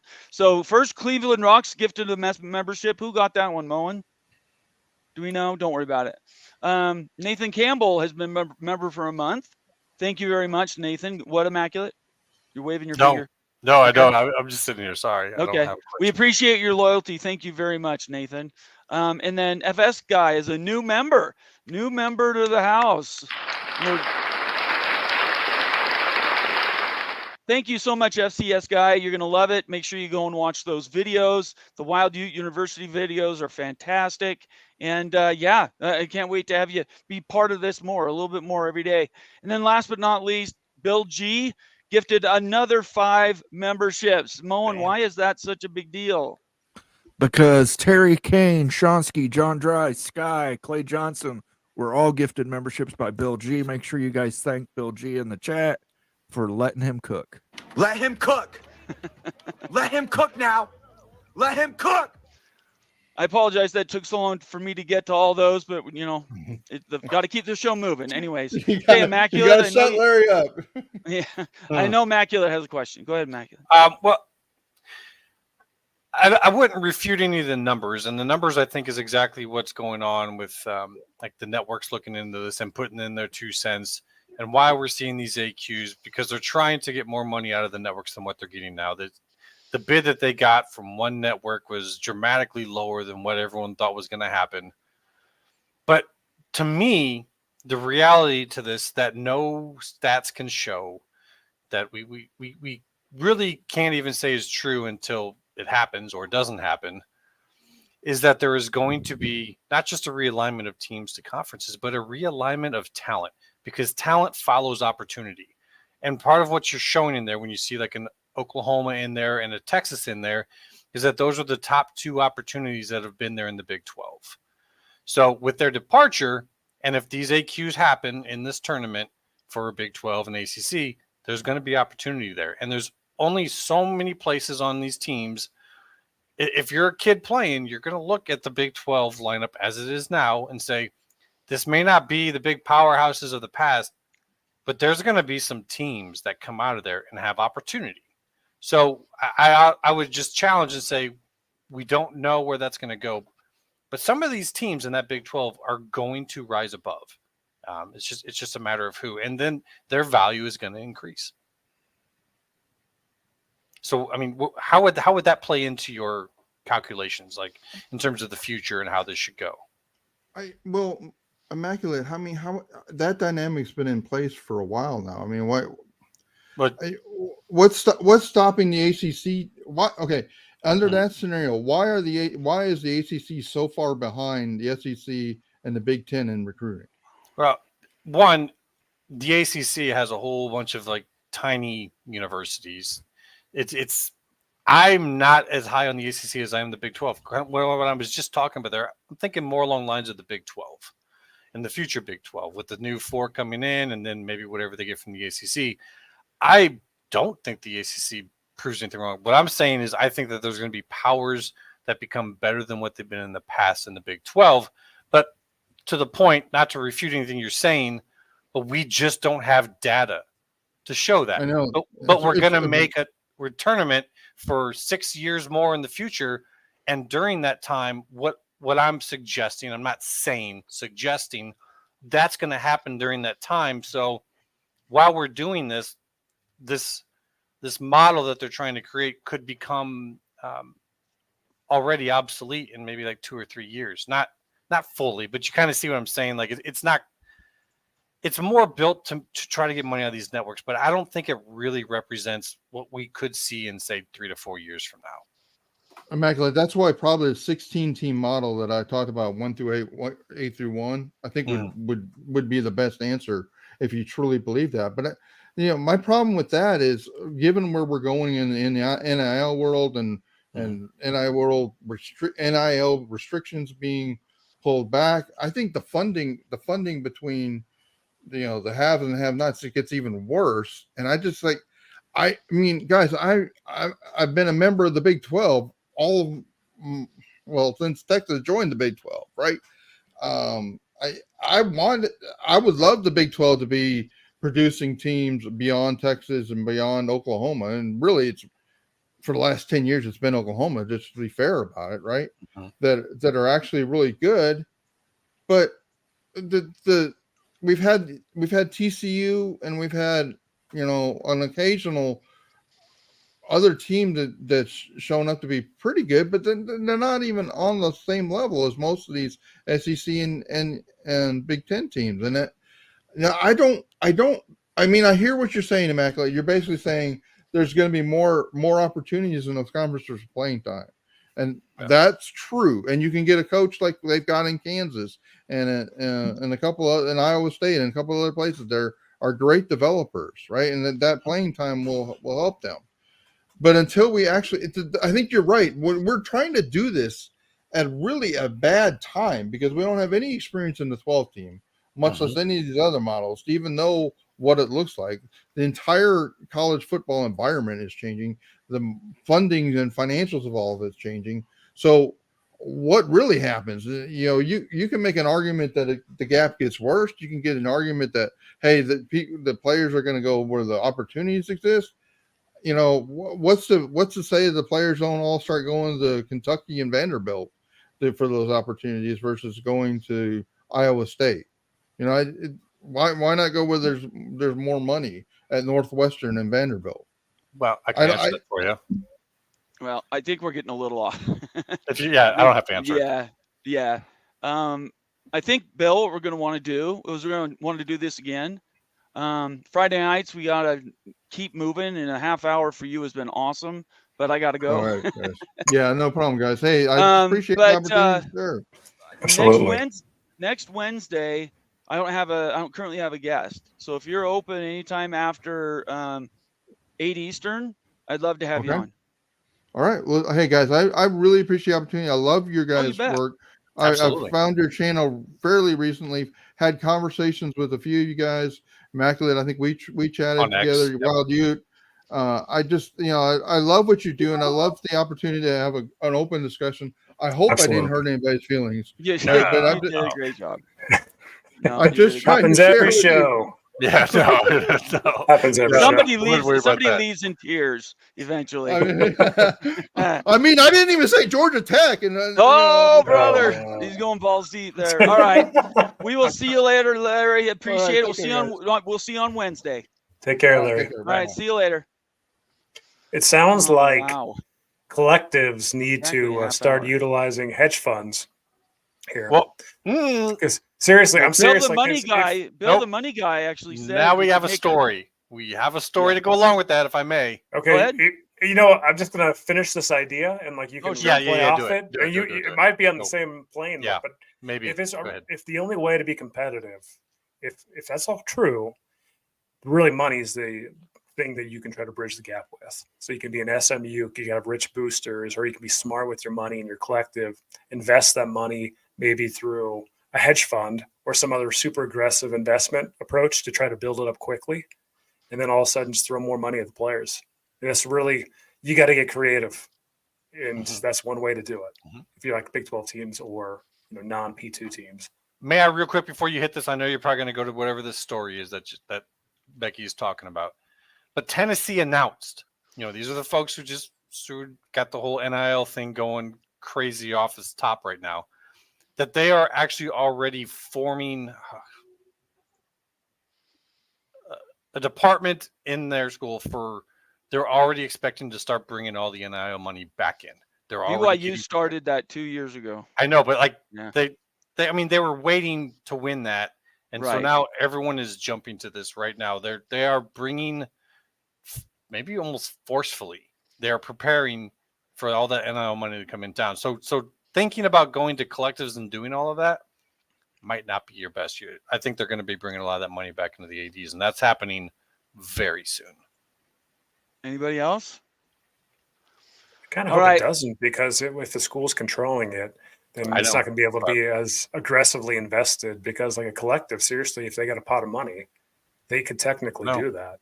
I know. But with the school, they're going to have a conservative investments, Mhm. right? But a collective might just go balls to the wall and throw everything to maximize the return, to get double, triple return, to throw more players. They have not minced words, though. They plan to do that. They plan to bring a lot of, like, the individual little donors that have been going to NIL, they want that back. They don't care if NIL is like companies wanting like marketing contracts with players and whatnot, but just individual donors, they want to take that away from NIL as fast as possible.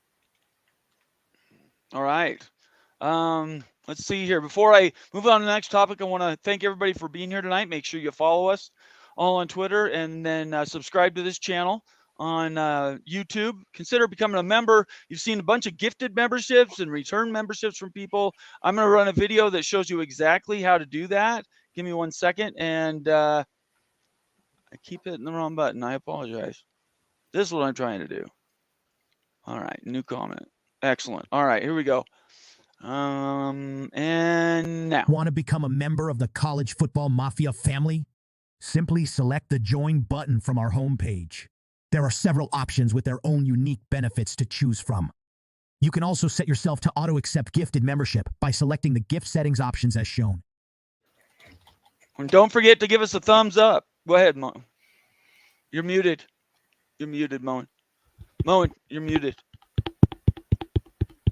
There you go. Say it's Moen's birthday tomorrow, and Moen It is going to be a is. little Birthday. generous, and I'm going to gift some promo memberships out right now. No way. Come Really? on. All right. Well, did you want to try to reach a number, or are we just going to go where we are? We're just going to gift some memberships. We're All right, just go going for to it. gift 5 now to the channel, and there we go. Man, they go quick. Who got See. him? Who's getting them? Rory McNamara is now a member. Edward Douglas Ministries is now a member. Carson is now a member. Ya Daddy No is now a member. Henry E is now a member. So Nice. you guys should skedaddle over to the members only section after the show tonight and check out Wild Ute University, how Miami fits into the Big Ten. It's a beautiful video. Congratulations to Ute and Bomber for putting that together. It's fantastic. Yeah. We're getting good at it. Getting think- better, tightening Yes, this thing yes, up. we For are. some reason, you're gonna bow out and put in some amateur into the next You know one. what? I need time to breathe. Immaculate. Such I need crazy time to Georgia breathe. Tech video. All right. Georgia It's Tech gonna is be waiting. a mess. It's gonna All be right, a so mess, let me guys. get to this. Now, Becky sent this to me. Oh, there's Becky right there. All right. Hey, Hi. Becky, Hey. how you doing? Good. Good. So I've got your article up. Tell everybody what we're looking at here. Obviously, I've been running the show. I haven't had a ton of time to read Yeah. it. So they talked to the actual football coaches from the Big 12 and the ACC about the buys for the Okay. SEC and Big 10. And we can actually say they are not a fan. They were Really? not. Yeah. Yeah, Like, I can't hardly believe it. Nuh-uh. I can't Nah. hardly believe it. right? Like Sonny Dykes had the best comment about Oh, it. right. He was like, it's like the Cowboys asking for a first round bye because they have more fans than the Bengals. Exactly. Oh, nice. That hits it right on the head. That is fantastic. Yeah. Okay. So what else? Tell me what else is in it. Essentially just they're asking them about it, and every coach basically is like, Mike Gundy was like, this is unheard of and at any level, even in like college athletics as a whole. Like if you look at everything, He's not wrong. Yeah, he's not wrong. Like the NCAA tournament doesn't have anything like this. Oh, this is Softball doesn't have anything like this. Baseball doesn't have anything like this. I can't find anything that has it other than like the conference tournaments for basketball, because you have odd numbers like 14 schools, you have to get buys, like in the Big 10 and that. So that makes sense. But yeah, he basically Mike Gundy said a playoff format that guarantees a first round bye to any team, division, or conference before the season starts is unheard of in any sport, as far as I'm aware. So based on the premise proposed, the team could be undefeated and ranked number 1 in the country and not receive a first round bye because teams were awarded one before the season even begins. He's right. It's absolutely right. It's a beauty pageant. That's what this is akin to. Yeah, because with the 12, people might be like, well, they have that on the 12 team. It's like, but it doesn't specify. Right. Like, we know who's probably going to get it, but it does not specify. Yeah. So, And like the NC State coach was like, yes, I understand champions from the 4 conferences deserve to be in. And, but he said after that, let those teams that have earned that over the course of their season with strength of schedule, their ranking, quality wins, and all that be what matters. Got to a super chat we got here from Ryan Willie, friend of the program and a loyal member. Says, I disagree with the money guy from the other night. He's talking about Bill, the money guy. Bill, the GM, is his handle. And we talked Florida State. We talked the not mutual funds, but the what's Hedge the Florida funds. State funding? Not hedge funds. What's the Private other? equity. Private equity. That's it. Thank you, guys. And so he's saying he disagrees with him. All schools that can't afford upgrades will need to drop sports and not relocate. I'm of the belief that may happen. Does anybody think that this will happen or will not happen? I agree with Ryan. Absolutely. I think you're going to see a lot of sports dropped. Can't afford to keep them. it's the unintended consequence. It's and once it starts happening, there's no going back. It's just kind of going to be going downhill from that point. Moen or Becky, comment? No, I mean, it is what it is. Like Okay. some schools may have to unfortunately drop sports to keep up. Right. Like the UW AD was on record like yesterday on the radio, and he said, this is where we're at. We have to decide like between paying players and added cost to travel and all that. He said everything's on the table. Title IX needs to be solved. To provide an opposing point to that, though, with employment, what we're seeing now are the starts of unions. And the funny thing about union is that everyone has a vote, and they're all the same, no matter if you're in football or if you're in rowing. And when those votes from student athletes from the sports that might be on the line to get cut start to realize this, you're going to see those student athletes are the ones that are going to keep the pay caps down for the student athletes in sports that make money. And that's when you're going to start to see breaks and faults and cracks within these unions. It's going to get ugly in a way that people may not realize yet if we go the route with employees and unions. Now, if they go private contractor employees that cannot unionize, that's a different story. we'll see which way it goes. So a union, would that be with the whole athletic department or only like the football program, basketball program? I mean, Great questions. it's a good question. I don't have that answer, but I would think that the unions themselves are going to try and have as many as possible because every single member pays his due. So they're going to try and get as many as possible. Yeah, And, Title IX's not even been attempted for coverage. So until that gets done, that's another lawsuit that's going to come if it hasn't already. So we're a long way away from this thing just blowing up like everybody's guessing it's going to happen now. No 24-team leagues in the next 3 years. You could be right, Immaculate. I just don't see. I mean, Dartmouth is having to deal with this right now. Like they're voting Dartmouth to unionize now. So I mean, I think we're just a couple years away. I think you're right. I would keep an eye on that Oregon beach volleyball lawsuit. Mm-hmm. Keep an eye on that because that's why they're suing. They're suing for equal pay and equal facilities and equal like facilities investment in facilities. It's a nightmare. Let's get to this comment from preseason champions Ohio. Larry, the GM who just left, you have some great points. Not many people want to talk about actual facts like you. I would say we talk about those facts. So I hope you are exempted from that statement, the preseason champions, because I know it's something we've been doing from the very beginning. And I agree that nothing's going to change with that information that Larry brought. But like, hey, making automatic qualifiers, first and second, automatic buys, it's just adding more unfair advantage where there's not a huge advantage anyway. Like if nothing changes, then nothing changes. You're probably still going to see the Big Ten and the SEC win every national championship. Like why add more layers to that and make it even freaking harder if it's already that huge bar to raise? Like just make it a little bit more competitively even. Give somebody else a shot at winning a title. Like why? For the money, just to guarantee that the Big Ten and the SEC are in the championship game? Nobody can explain to me. I know he went through it a couple times. I have not once heard a justification that they should get those buys that held any water. The college football playoff and the conference tournaments, if they decide they want to have those tournaments, then they give away their advantage. And they shouldn't be auto-populated into the championship at the end. It does.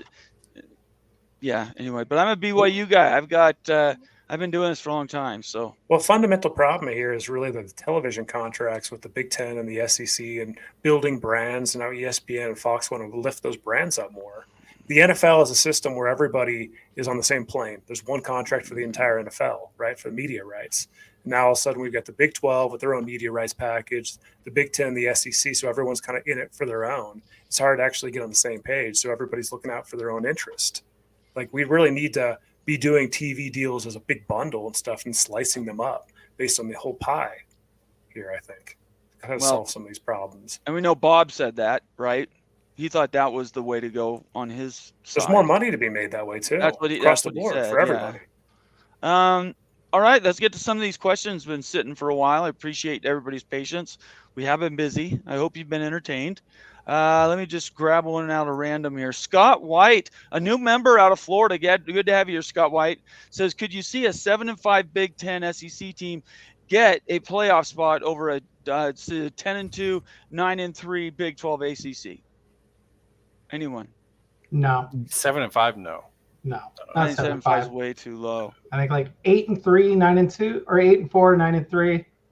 Might 9-4, I think it's 9-3 maybe. 9-3, I could see. Yeah, like because that's the Florida State. I'm saying like 8-4 over a 9-3 Big 12. Like it's kind of it'll be semi-similar, but 7 as those conferences isn't going to do it. As those conferences get bigger too, they're going to be able to game their scheduling. They're going to be able to work this out to where you're actually going to see more 9 and 10 win teams in like the Big 10 and the SEC as they get larger. It's just a matter of the numbers. Mr. Monkey says, ask the question, why can't you just earn it? And again, that's my argument. Why gift it when you already have all the data that says you're going to win it? Go win it. They did earn it, though. Everybody earns everything they went out and accumulated the most brands and accumulated the most value. That's how they earned it. It's a beauty pageant. That's not. Play it on the field. That's not on the field, Mullen. Well, That's it. How did they earn it? They earned it by By consolidation. being good. Well, they did it because you've got some anchor universities that were able to drive revenue in our conference. That's why. Well, just remember the contract for the CFP, which binds all of those groups together in there, the 10 conference in Notre Dame, that's over too. It's not just the tournament that has to be did, the entire thing. What we're seeing here, guys, is not just the making of a tournament. We're also watching them figure out their voting rights for the future and their payout rights. So I think that's what is complicating this to the point where it's making this such an ugly situation that doesn't make sense.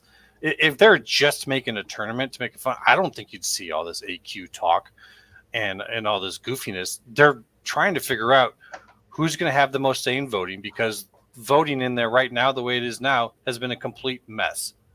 Not saying that certain folks shouldn't be voting the way they're doing in their own best interest, but it's a mess. Like, just factually, just objectively, it's not making much sense, and they're not going to want to continue doing that. And the payout schedule, that's now changing. They're not doing just the P5 and the G5, so it's not just going to be two scales. They're trying to figure out a new setup.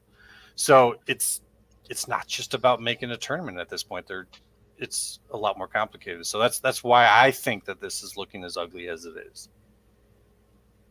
We got a super chat here from the FCS guy, a recent member as well. He's for $4.99. He says, "I'm all right with A4 auto bids, but tournament should be seeded regardless of the conference by the 10 conference ADs." I have not heard that one.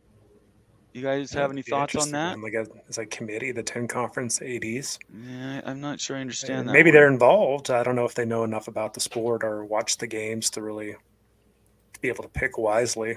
Right. Let's just go to the BCS format, y'all. Anybody else have a comment on this? BCS. I'm fine with this because Jack Swarbrick and Notre Dame aren't involved, so it's there. okay. We go. Fine. That would just force Notre Dame into a conference, and There you UConn. There you go. UConn, right? Anybody else? I had to say UConn. Well, technically there are four independents according to the playoff. All right, let's get to another super chat. Oh, sorry, that was the other super chat. There's a comment I wanted to do. This one right here from Cascadia Style says, "Wildcard games could be massive revenue driver for the media networks. Not sure why that's not being prioritized. Have a third and fourth place duke it out for the last CFP spot for their conference." I just think if they want the conference championship games, take on the liability that comes with it in additional games. Go ahead, Immaculate. Oh, I don't know. I don't quite understand. I know Larry, his point was good in terms of like bringing in two and not having their conference.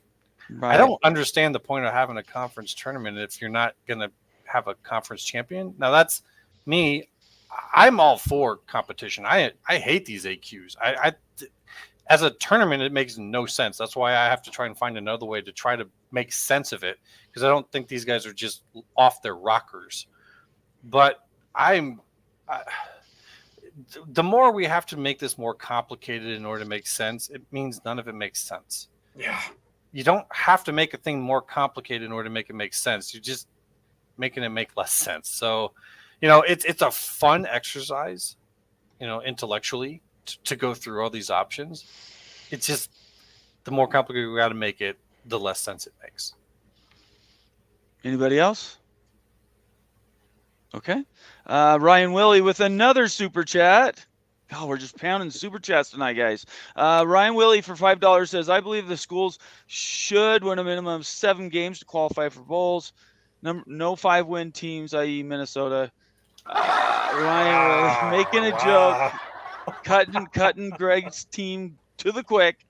Thank you, Ryan, for your donation. We appreciate it. To be fair, Minnesota only got in because there weren't enough 6-win teams. So yeah, whatever. I don't really care. It's a Did bowl game Minnesota that win their doesn't bowl mean game? anything. Did they win their bowl game or did they lose? they lost, I believe. There you go.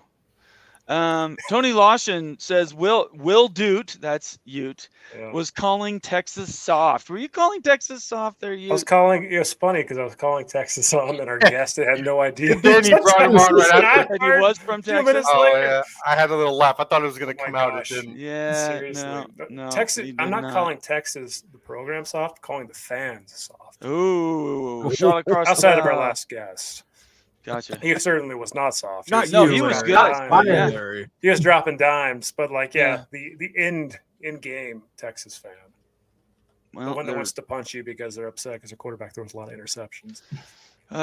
geez, so many comments tonight. I'm getting tired picking all these things. Okay, we've got, what time has it got? 10 more minutes. Is there any news item? There were a couple news items we didn't get to. Let me bring those up. I believe we've covered all the super chats, right, Moen? Or am I caught up? Yeah, we're caught up on Okay. super chats. All right, great. So let me go back to my computer.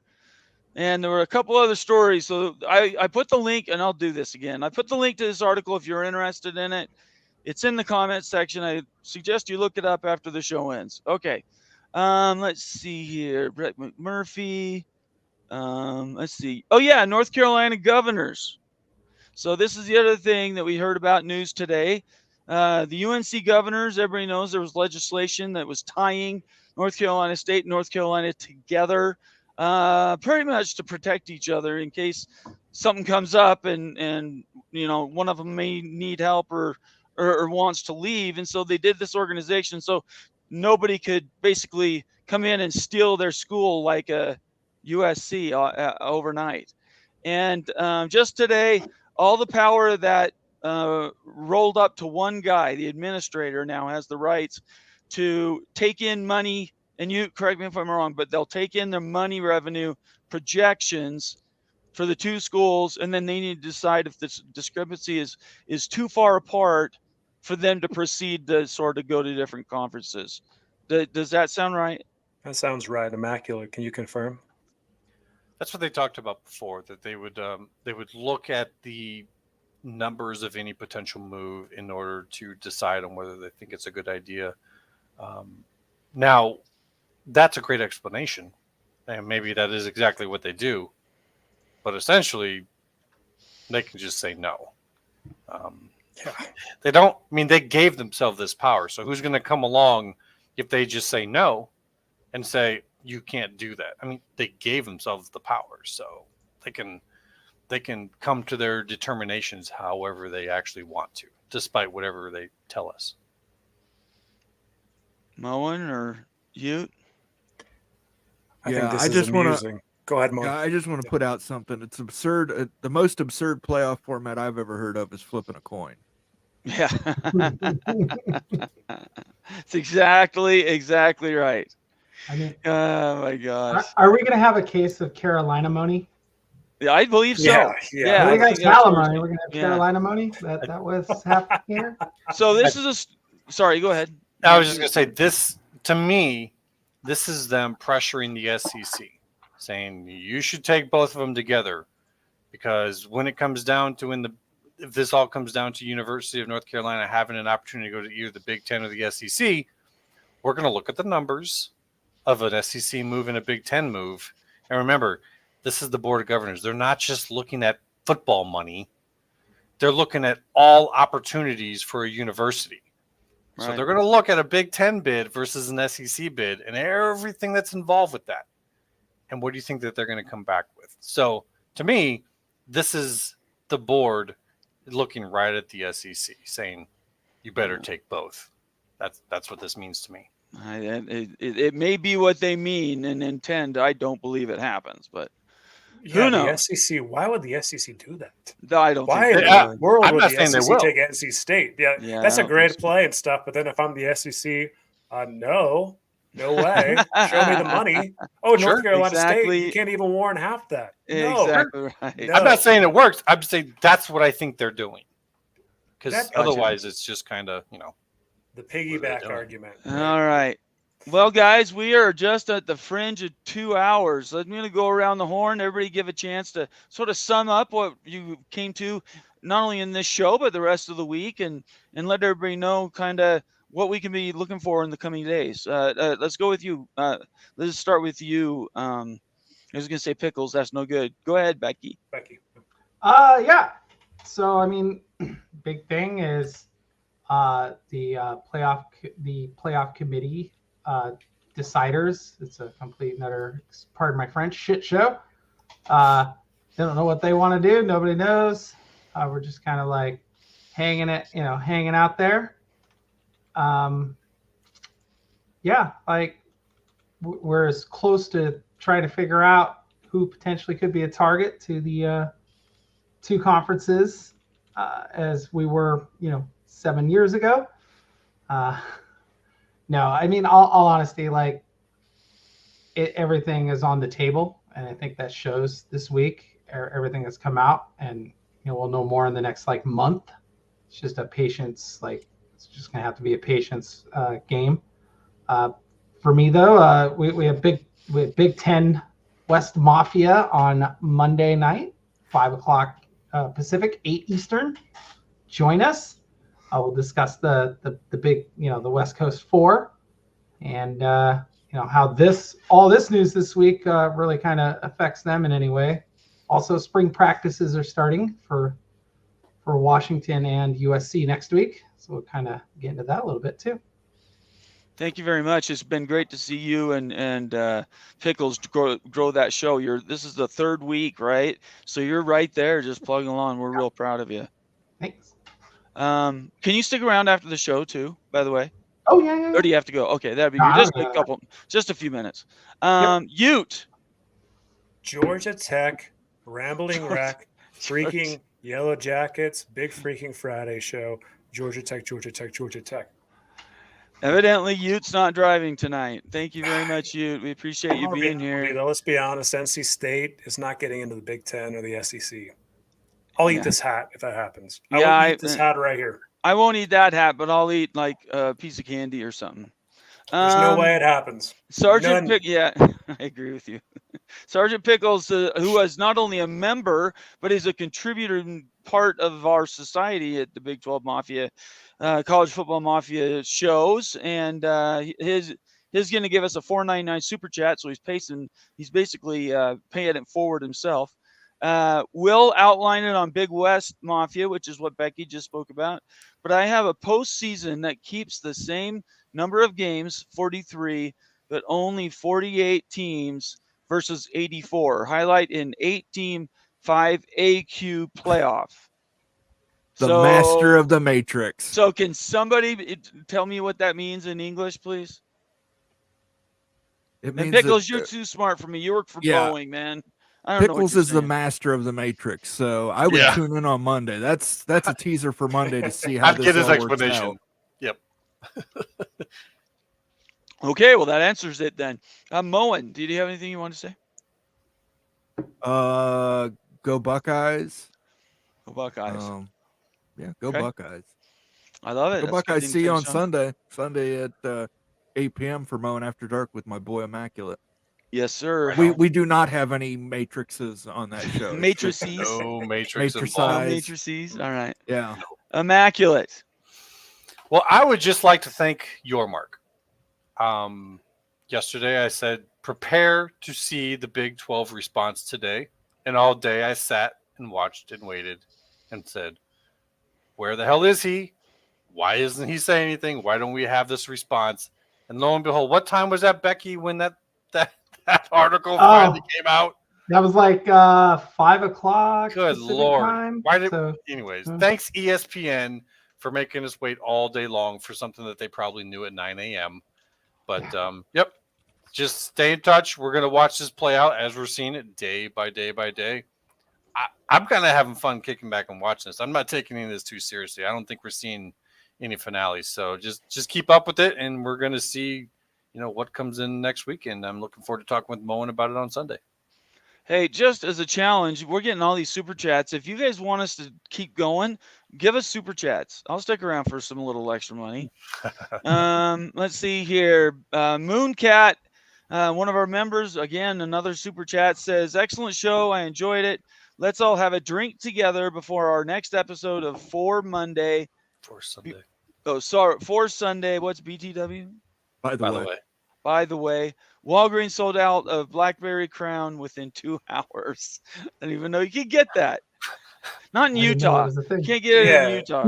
it always Get amazes this. me that pharmacies are liquor stores too, because here in Ohio we just mainly have state-run liquor agencies. That's what That's So you ours have what an we do. actual Yeah. liquor store that you have to go to, but there We have are the a same few thing. counties where it's like Yeah. CVS pharmacy. I mean, we have people demanding drive-through liquor stores now. Well, that's Take what a we've shot got here in drive-thru. Ohio. It's fantastic. that sounds like Louisiana. I mean, you could already get everything delivered, like Yeah, everything. COVID broke all that. Yeah, I just want to Um, say to Mooncat, yeah. I think I'm gonna. This is the last of this bottle, and I'm gonna splurge a little bit. I think I'm gonna go. Next time Jameson, I go, I'm right? gonna get no, not getting Jameson. Mm-mm. College put me off Jameson for life. What are you? Jameson's great stuff. Oof, But I that's think a- I'm gonna get some Crown XO. I'm gonna try that XO, the extra oaked barrels, aged in the cognac barrels. Give that a shot and let you know. You guys done talking among yourselves over there? I'm still doing business. All right, do business. Laura Weiss. Hey, we're just providing education here. This is Okay, drink Laura review Weiss time. asked a follow-up question to Immaculate, who did a name drop and then did not follow up. What did Brett Yormark say? Well, you have that article if you want to pull that back up, and it is No, the I don't. statement, Which one is it? the one about Big 12 and the ACC not liking the Big 10. Those are the and SEC. coaches. This one, Those yeah, are the okay. coaches, Hang on. not- Yeah, not I'll do Yormark, it. But I mean, it's them. But It's them. they This one. Brett Yormark's thinking the same thing, and Yep. but yeah, they're basically they have come out now with their response as the Big 12 and ACC through coaches. Now, I guess they're saying, well, if you want to socialize, then we're going to socialize. And now, so they're bringing out a bunch of folks to come in and say that they think that it's absolute garbage, which it is. So this is the response. I guess we were kind of thinking that we might get another, bit of news from the CFP that, we're looking at this other model. But instead of trying to come up with a response model, which we were talking about earlier, how it might be like 5 total AQs for the Big 12 and ACC combined, instead they're just coming out and saying this is garbage. We're not playing this game. So, and that perfectly. That's a wonderful line. The Cowboys and Bengals one. Good Lord. All right, we got 2 more events that have happened. Right, it's Friday night. Nobody has dates. Anyway. Ryan Willie, 5 memberships. Moen, what does 5 memberships mean to this little group here? It means the family's grown. We've opened the books and put some new buttonmans on the street, thanks to Ryan Willie. I love it. Dennis Hattie, Amy S., Richard L., Gumby Fresh Out, and Jimmy Otson. We're all gifted memberships by our friend Ryan Willie. He's a friend of ours. Go ahead and thank him in the chat if you guys would. Was that Gumby? Gumby Fresh Out? Gumby Fresh What? Out. That's a That's 10 out the of 10 guy's name name. right there, Gumby. It's a great one. Give me 1 second here. Somebody stall for me for just 1 second. I'm stalling for Bomber, but that Crown XO is going to run me $58, guys. So 58 bucks? Wait. Is that a normal need- size bottle of Crown? Or- No, That's it's not. a No, it's fifth. huge. it's a Oh, fifth. No, it's a fifth. That's It's a fifth, and it's $58 a fifth at my liquor store. Dang it. Holy Um, smokes, man. That's Looks like expensive. we're staying on for another 15 It's minutes. finished in cognac casks. You know what I mean? Yeah, So did that. it's Like, hand what's the tax? selected. What's the tax typically on that out there? I don't think it's just built in Ohio. We don't pay. Oh, You just notice the price. It's got tax included in it. So it's like okay. $58 that includes the tax. All right, you bunch of lushes. Let's get through this. All right, Tough Tony Tony. Tough Lawson. Tony. Yeah, Tony he's not says happy. for $2, he says Minnesota won its bowl game. Groveling apologies, please. Okay. They Yeah, did so- lose. They won. Did they have the referees call something in their favor on that one too? I don't know. Oh, my- Thank you for the correction, Tony. These guys are Thank you for making that. stuff up, spreading Tony. propaganda. and I have I'm to take not a little good with shot that. there. All right. I think we went around the horn. I'll finish up. Thank you for everybody being here. Make sure you subscribe. Leave us a comment. Give us a thumbs up. We should have 70. We have 70 people watching now. We should have 70 thumbs up right tonight. Make sure you leave a comment. We do try to read those and use those in our show. And then lastly, if you want to become a member of the College Football Mafia family, just go to the main page on YouTube and go to sign up. What was it again? Let me get to the page so I remember what it said. You just hit join. Hit join. That's the word I was looking for. Okay. Other than that, have a great night. If you're drunk, don't drive. And we're looking forward on Sunday night, mowing after dark. And what time again was that, mowing? 8 p.m. Eastern. 8 p.m. Eastern, so same time as our normal shows. And then on Monday night, again, Becky and Pickles getting that Big West Mafia show up off the ground. Go support them. Make sure you let them know they did a good job. Other than that, we have a fantastic night, guys. I can't think to fill it up with anything else. So let's get out of here, shall we? All right, sounds good. Go Utes. Okay, we'll see you later. Bye-bye. Peace. We're done.